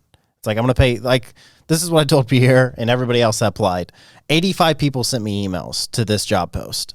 And I just wrote everyone, do you have availability during the week? We typically shoot in the afternoons. Do you have attention to detail to where you'll switch? Like nobody's better at like the last. So Pierre's backup, not talking shit, but talking shit. He changes cameras 3 seconds too late. So it will be like, I'll finish my sentence and then you'll say something back. And right when you start talking, Pierre will switch it every time. This dude waits like 5 seconds into you talking. So it's just a blank stare of my face and then it cuts to you. And so it's like, that stuff's annoying. But again, I had a lot of people like try to negotiate with me, and I was like, hey man, I'm just throwing out an offer. You can accept it or decline it. Yeah. And so that's what I wish more people, like it's okay if people treat art like accounting, but if they're going to do that, they should just present the offer. Like, hey, I got a $3,000 budget. Here's what I want. And you can go, nope, doesn't work. And yep, that works. Yeah. I wish more people, I don't know, everybody plays this just cat and mouse game. What's your budget? Well, what does it cost? Yeah.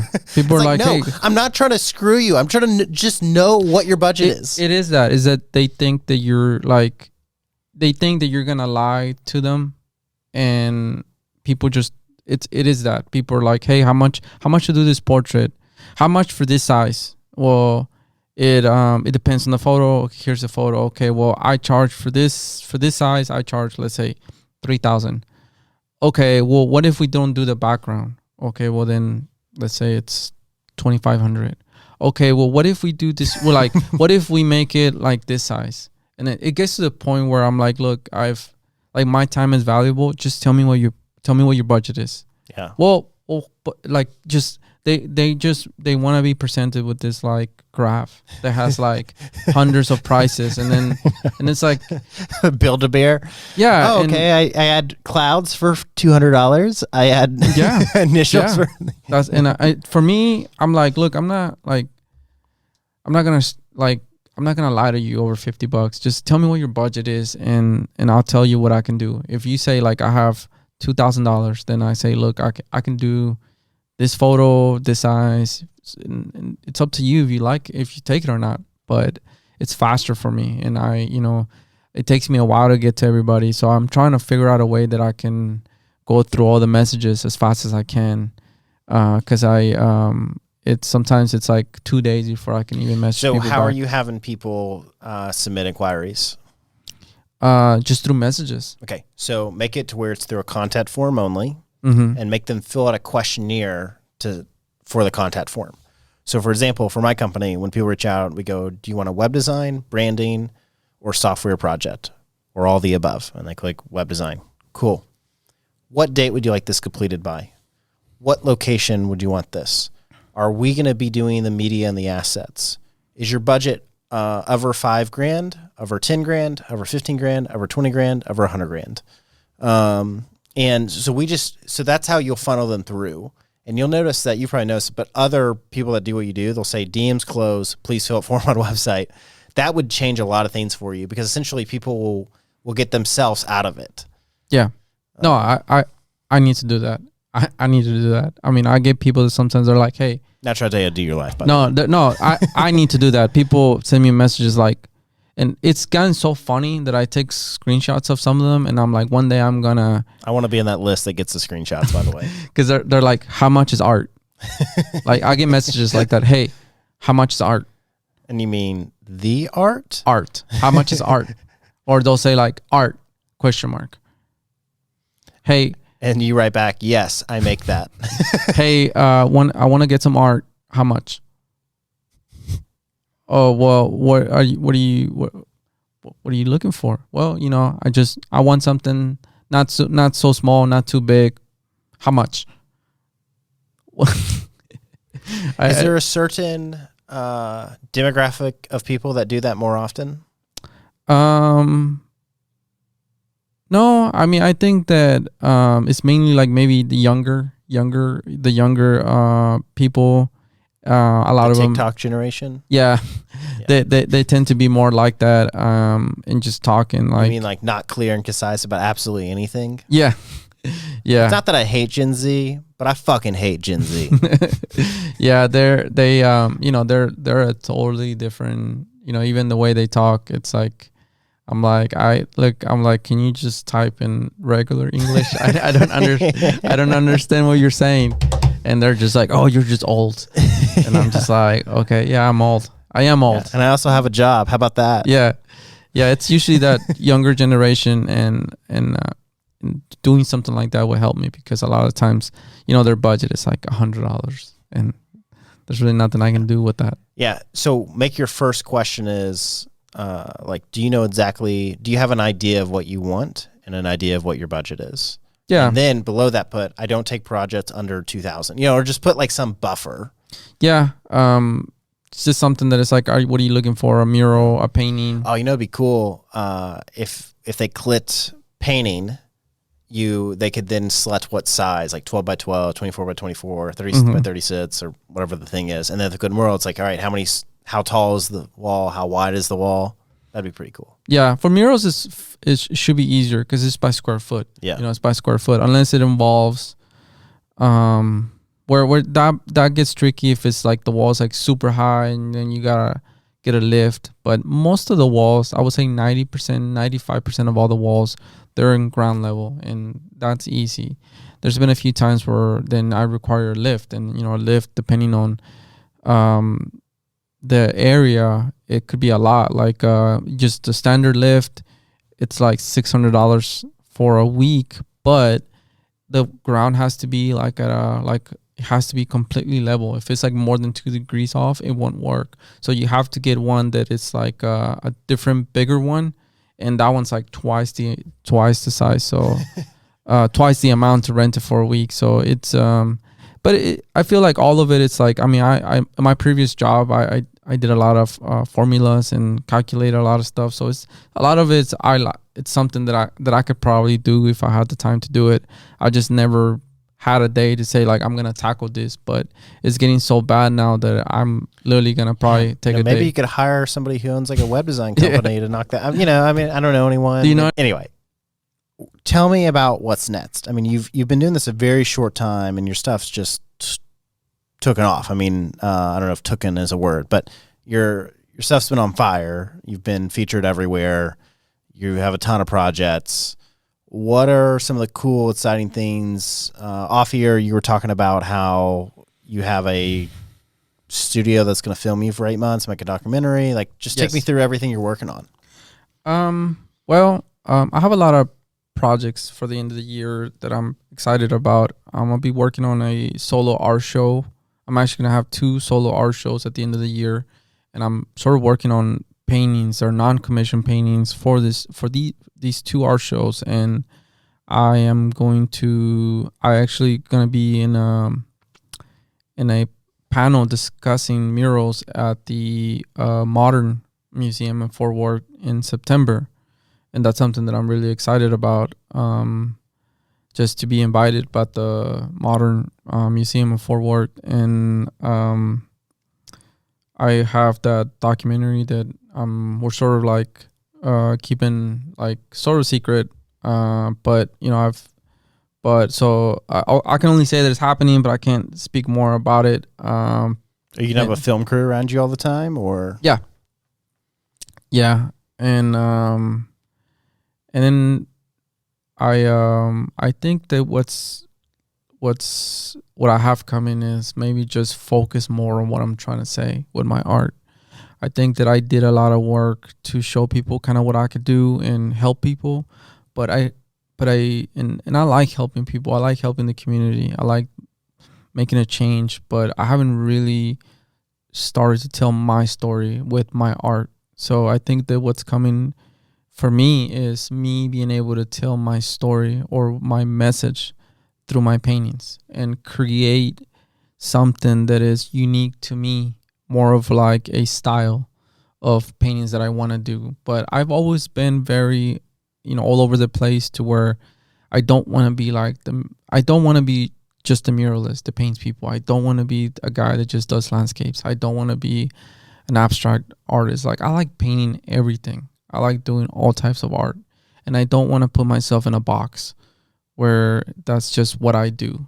And I feel like I just don't know how some artists can do it. Like, I look at their work, and it's like the same thing over and over again. And I don't want to do that. I'm really trying to get away from just painting so many people. A lot of times people ask me to do it because they're like, it's not a lot of people can paint people, so we need you to do it. But I want to move a little bit away from that. I want to show people other things that I can do. Yeah, there's a lot of people that don't even know that I do paintings on canvas. I get messages almost every week. Hey, can you do a painting on a canvas?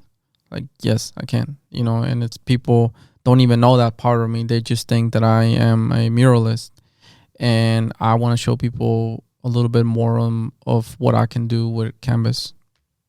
And are your art shows, is it the same art in two different shows, or is it different art for different shows? Different art. Yeah, for one of them, it's going to be at the Botanical Gardens in Fort Worth, and it's going to be more towards flowers and some of the landscapes there at the Botanical Gardens. And another one is going to be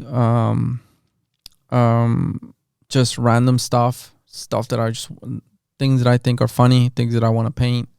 I'm not really looking at it as a way to sell things. I just want to paint things that I want to paint. And are all these going to be for sale? Mm-hmm. Yeah. And what's the price range going to be on them?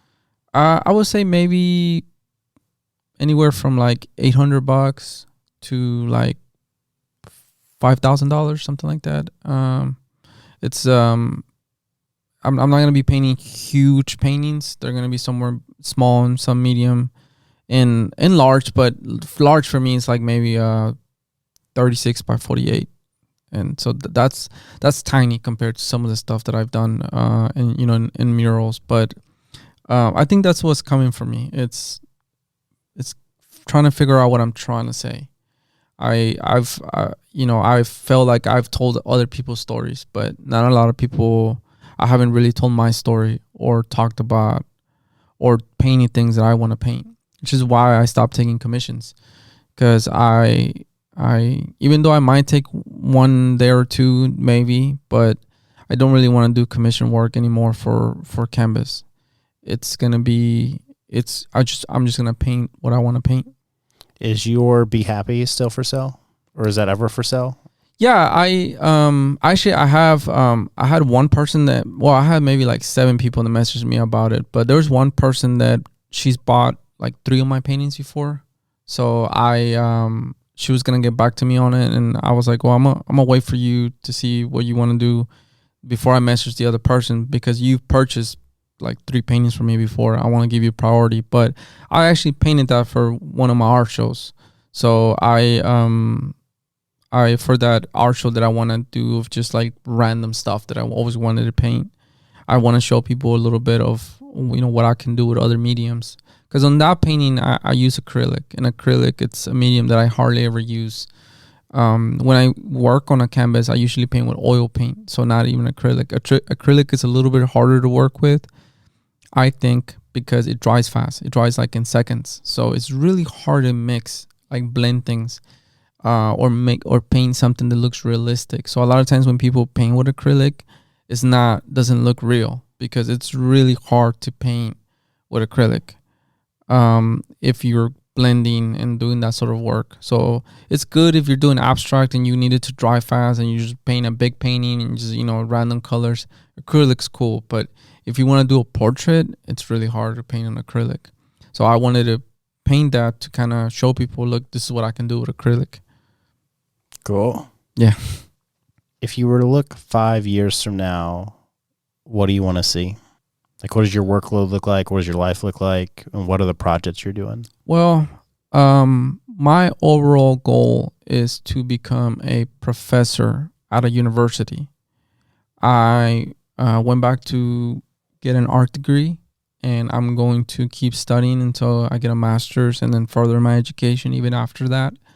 Because my retirement plan, maybe when I'm in my late 40s, I will want to transition to being a professor. I want to teach, and I think it's important to pass on what we know to the other generations to come.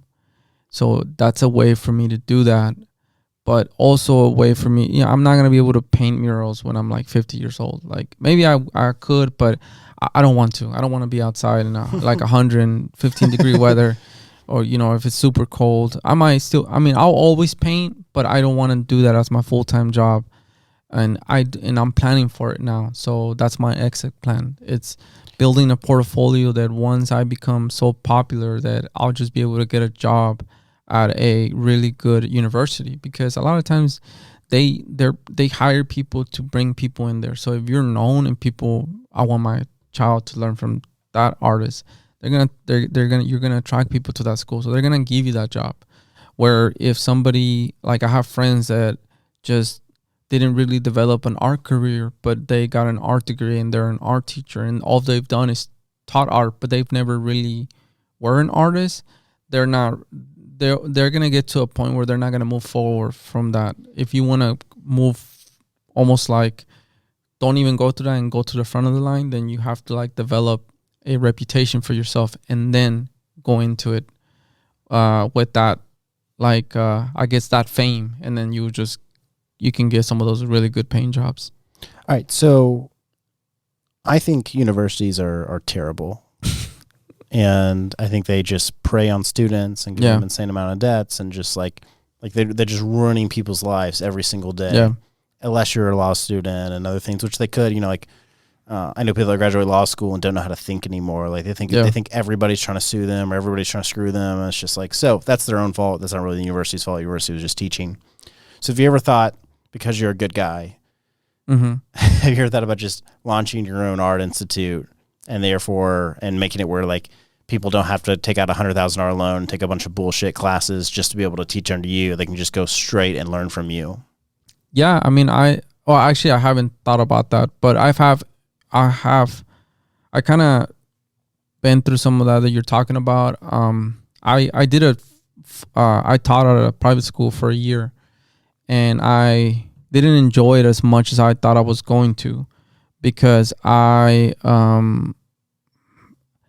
sort of just, there was a lot of red tape, and what I could teach, and what there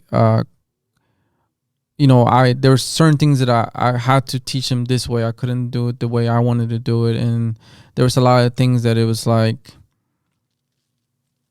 I just thought it wasn't, some of the things that I had to teach them, I just didn't think they were like that important. I feel like that's like, it was a lot of red tape. And I found myself being able to teach people on a one-on-one basis. Even like I could teach you how to be an artist faster, like just one-on-one. I can teach you how to, like, I can show you, instead of like going through this book that it's like, it's, so I see a little bit of that. I think that for me, a lot of it just depends on the teachers. I've had really like useful teachers that supported me, and they've they're like, they've been really helpful. And then I had teachers that are just like, no, like don't do it that way. Like, I even me, when I was taking classes in college, and some of my art teachers were like, yeah, you gotta stop drawing that, you gotta stop painting that way, like that way is done. You gotta see. When I meet you, you seem like such a man of the people. Yeah. And it's like, you should just be running your own art school. I never thought about it, because that's a great idea. Though is like this terrible organization known as colleges that preys on kids in the same way that like payday loan places prey on poor people. Like you just become a part of that system, and because you have a successful career, they're gonna let you do whatever you want, but you're only gonna get to teach the kids that spend $100,000 to go to that school. Yeah. Whereas if you open your own art school, it's the kids that spent $10,000. You get to keep all of it. So like if you have 30 students, you'll make $300,000 or whatever. And you actually get to like just you get to make a community out of it. Yeah. Yeah. That's a good point. I guess I have to think about it. It's like this system that I'm against, and I don't fit in. I get so much support from the community and people, like, but from like for instance, the other day, there's a place in Fort Worth where there's a lot of murals there, and some lady asked me, I went to this meeting yesterday, and she's like, hey, do you have any work there? And I was like, I don't. She's like, why? And I said, I don't know. The people that run those things, they don't usually offer me any opportunities. And it's a lot of it it's because sometimes like they just don't. You're like, all I did was spray paint over everybody's work. I Yeah. don't know. It's like not. Some of it is like sometimes they don't see you as a real artist because you don't have an art degree. So that's the only reason I went back to school to get an art degree, because I'm like, okay, like So you did for other people. You should drop out today. Well, I'm not enrolled currently. You know, I went to school before I even started my art career. So I started. I was like, okay, I'm gonna be an artist. I'm gonna go to school, and then I just started doing art, and then I realized that I've hit some roadblocks along the way where I'm like, okay, some of these people are not gonna take you seriously, and it's something that I still haven't really figured out like what to do. Like there's those points where I'm just like, you know, screw those people, like screw them, like, you know, it's like I you know, and I don't know, like there's a lot of artists in that like if you, it's crazy the amount of help that they give some artists, you know, like they'll literally give artists like money, like these institutions in the city, and they're like, here's some money, but only to the artists that they like, you know, and they never help me and never have. And a lot of it, I don't know what it is. It's like, I don't know why, because you don't need it, because you're a beast. That could be it. Like I never needed them. I'm still making it happen, and I'm not sure. That's one of those things where I'm still sort of like thinking about what is the right thing to do, and how should I, go about it. You know, one of the Do people ask you all the time where you went to art school? No, not really. I actually failed a lot of my art classes. I tell people that it's like, I understand the value of school on some things. Like obviously, like you have to go to school if you're a doctor and stuff like that. But you know, I've some people just put so much of their like value on themselves and their degree. Like, you know, that's all they have, because they're losers. I did a post one time on social media, and I was like, look, a lot of people, I walked into an art gallery like a few years ago, and I was like, this is when I first wanted to be an artist. I was like, here's some paintings.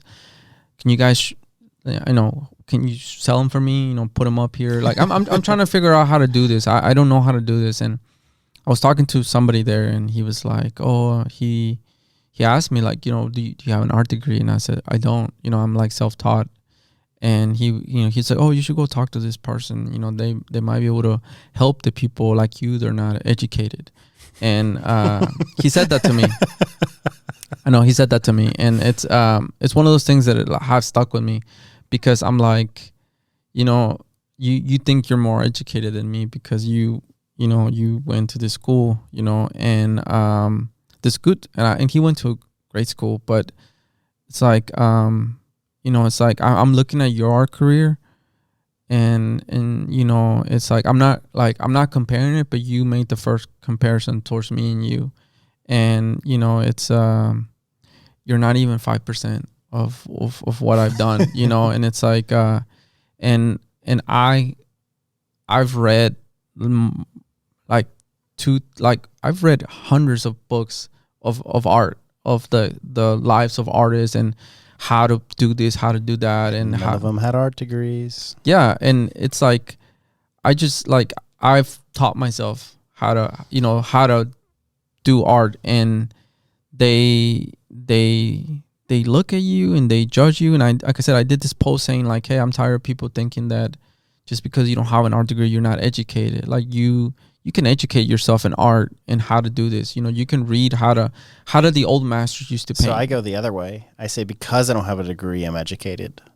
Like, because I didn't spend all this time getting drunk, losing my morals, in classes I don't care about. Yeah. I was able to put all my time and attention to things I cared about. Yeah. 100 books a year.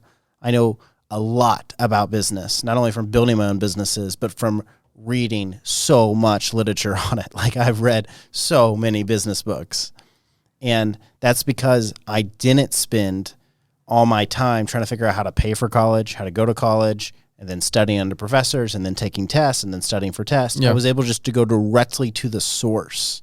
Yeah. My videographer friend. If I do, I've shot 3 videos with him, and we'll do more. Brandel. People all the time ask him, like, how can I learn? Like, where did you go to school? Where did you go to film school? Or Yeah. And he's like, I just watched YouTube all the time. Yeah. All the time. And then I developed a unique style with the way I shoot videos. And a girl who was jealous of how good he is told me, like, there's tons of people with his style. That's what she told me. I was like, all right, send them to me. She sent me, like, she's like, here's a couple offhand, and none of them were, like, even close. Yeah. And I'm like, nope. Like, he developed, like, he became an expert by just Googling to find answers to questions. And then he developed his unique style, which made it where he just, like, everybody wants to hire him. Yeah. And by the way, Brandel, you have not gotten back to me after a project I've been trying to hire you for 6 months. Anyway, no, I think that's, if you really take out other people's false opinions, you get like, oh, like the truth is way different than it was marketed to be. Yeah. I mean, like I said, I did that post and there's a bunch of people that jumped on me and they're like, you know, an art degree is more than that. And there's a lot more to it. And you know why? Why? Because they have to do that. They've spent so much money that they've like, the way to look at college is let's say there's $1.6 trillion worth of college debt that pays for $1.6 trillion worth of people saying how great college is. Yeah. So like they have to, because they've bought into the system. They've bought the t-shirts. They've paid all the money. They've trained under the professors that are important. And so they either have to accept that they've made wrong decisions, which includes ownership and a bunch of things that people don't want to do, or they can go further into it. Yeah. And I get it. Like, it's a way of them educating themselves, but I don't think that's the only way, and I don't think that's the best way. And I don't think that, just because you have an art degree, you're like better than other people. And they definitely want to make you feel that way. They do. That's a big thing in the art world. It's like, oh, like, and I'm like, well, I have friends that have an art degree and they actually did something totally different with their lives. Are they artists? No, because an art degree doesn't make you an artist. It doesn't. So, just because you have one doesn't make you a better artist. It's interesting. I had my friend Blake Jamison on. He's been an artist for 6 years now, and he sold over $1 million worth of art in 6 years. And he was a digital marketer before this, like from marketing to artist. Yeah. And has always painted and stuff, but never once sold, like really decided he's going to be an artist 6 years ago and sold $1 million worth of art since then. Yeah. And I'm curious, he never mentioned it, at least on the podcast, but I don't think he gets like any hate for not having a degree or anything. I don't think anybody cares. Like it's really just like, we're all the C level. It's like where all the losers sit and could just complain and pick at anything, but like where the actual greats hang out, where the real beasts are. Yeah. I don't care at all. Yeah. It's like, I mean, really, it's just like winners and losers. And like, people don't want to act like they want to act like there's an equal playing field, but the truth is there's always going to be winners. There's always going to be losers. Yeah. I mean, I'm sure there's an exception to the rule, but for the most part, like successful people are not hateful. Like for the most part, if you're successful, you're not. Kind of how like rich people for the most part are super generous. Yeah. Yeah. I mean, it's so when someone's trying to bring you down, most likely they're not successful. Because successful people have other things to do. Yeah, like me, like I'm busy, I'm working, I have no time to go into social media and take the time. Follow me back. I understand. I need to follow you. A lot of times I just tell people like send me a message or something, that way I know it's you. Because actually in social media, I mean, for me it was a good week. I think in the past week I got like 250 followers on Instagram. So for me that's a good week. Are you doing that via just hashtags for your artwork? The what? Do you just use hashtags for your artwork, or is it just people sharing your stuff? Or I think people share my stuff. Yeah. In especially on Instagram, where like people tag me, like I have like gazillion photos. Like it's crazy. I think I have like over 500 tags If you go to where people tag me, it's like 500 photos, but I only have like 200 photos. So there's more photos of people sharing my stuff than the ones I've actually posted of my work in my page. But social media is a thing of its own, man. I don't have time to read into someone's life and then say something negative about it, because if you have here's the crazy thing. When somebody says something negative about you, they took the time to research who you are, what you're doing, why you did, like, you don't just like and that's why I always tell people, like, you shouldn't look for fans. You should look for people to hate you. Mm-hmm. And the reason why is because people who hate you will spend all their time talking about you, sharing your work. Like they do so much good press for you. It's good press. Like, so it's like there's this weird thing of like, I love my haters. Trump has this huge advantage that every time he could post something, anytime he wanted to be number one of every newspaper, he knew he could just post something. Yeah. Like, maybe he's dumb enough that he doesn't know that. But my thing is, a dude with a $12 billion net worth probably was smart enough to be like, all right, I haven't been number one on every news channel for a few hours. Let me just tweet something. Yeah. And so it's this weird, like, you got to beat people at their own game. That's the way to do it. It's like, because the thing is when people are big fans of your work, they'll just like, they sometimes won't even like your stuff. They'll just look at it and go, wow, this is really great. And then if they'll go to the next step, they might like it or they might share it on their story. But that's it. Occasionally they'll leave a comment. But like, if people hate you, they comment on everything. They talk about everything. They share everything you do. Yeah. Yeah. No, I love my haters. I'll constantly give them shout outs because I know they're watching. They're watching, they're listening. They have nothing better to do. Here's a fun thing. Do you screenshots of like comments and put them on your Instagram story and save them as like you can like save stories?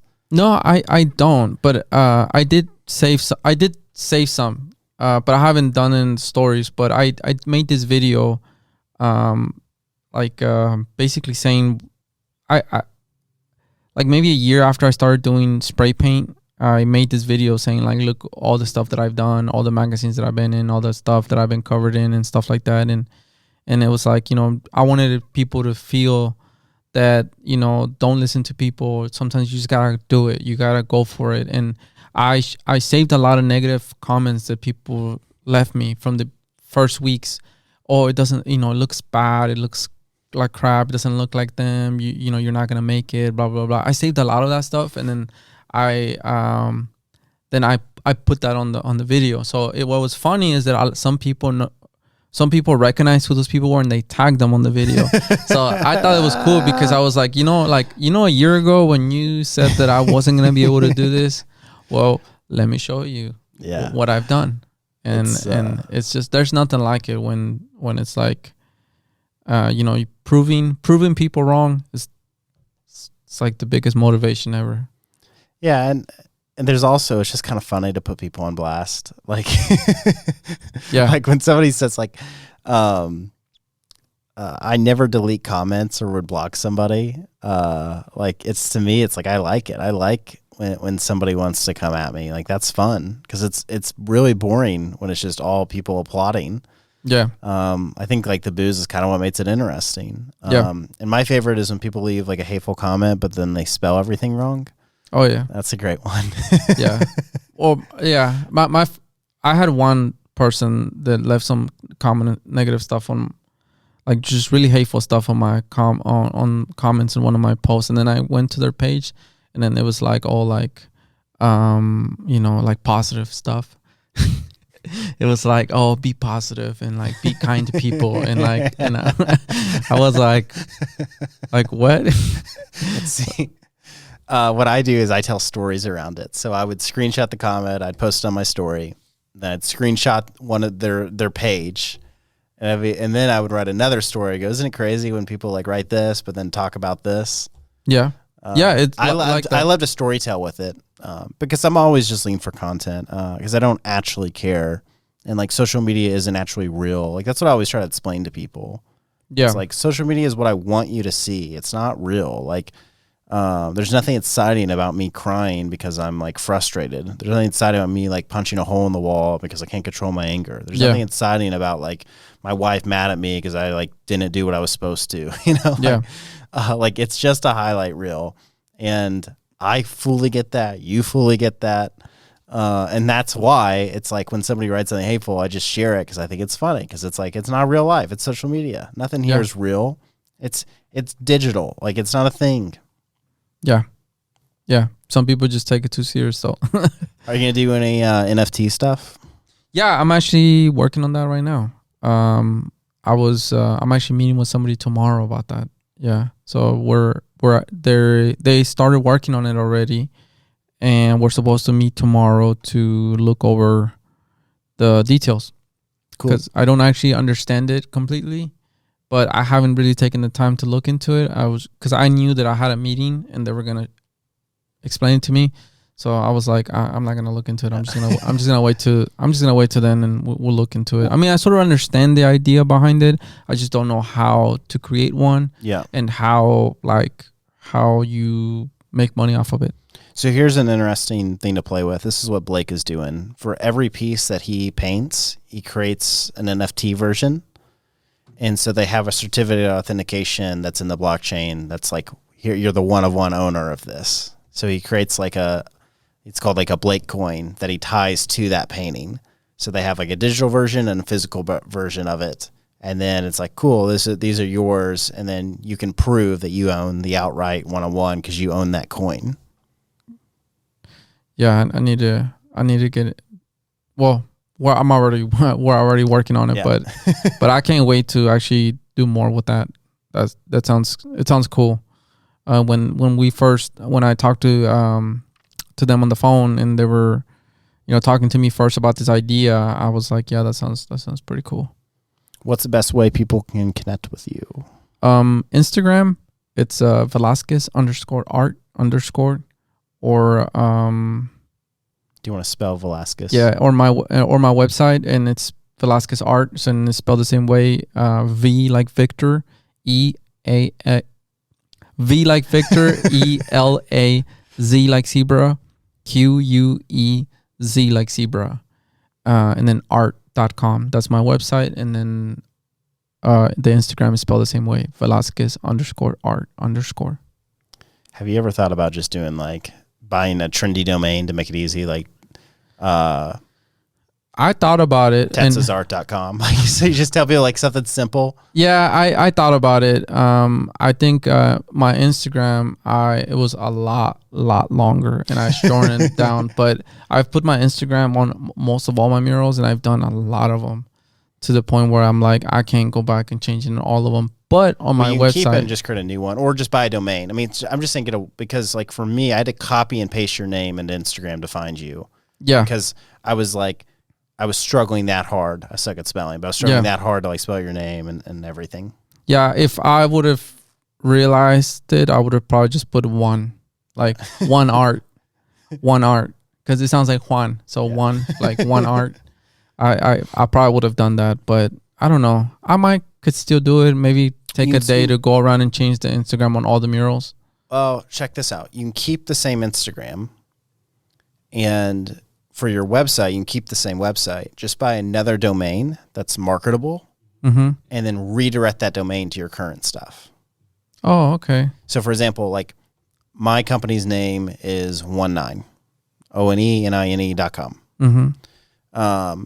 And we also own like bestwebsites.com. So I'm like, if somebody's like, oh, how can I find you? I'm like, oh, we'll just go to, well, I don't think it's that. It's managemywebsites.com. And they're like, oh, okay, cool.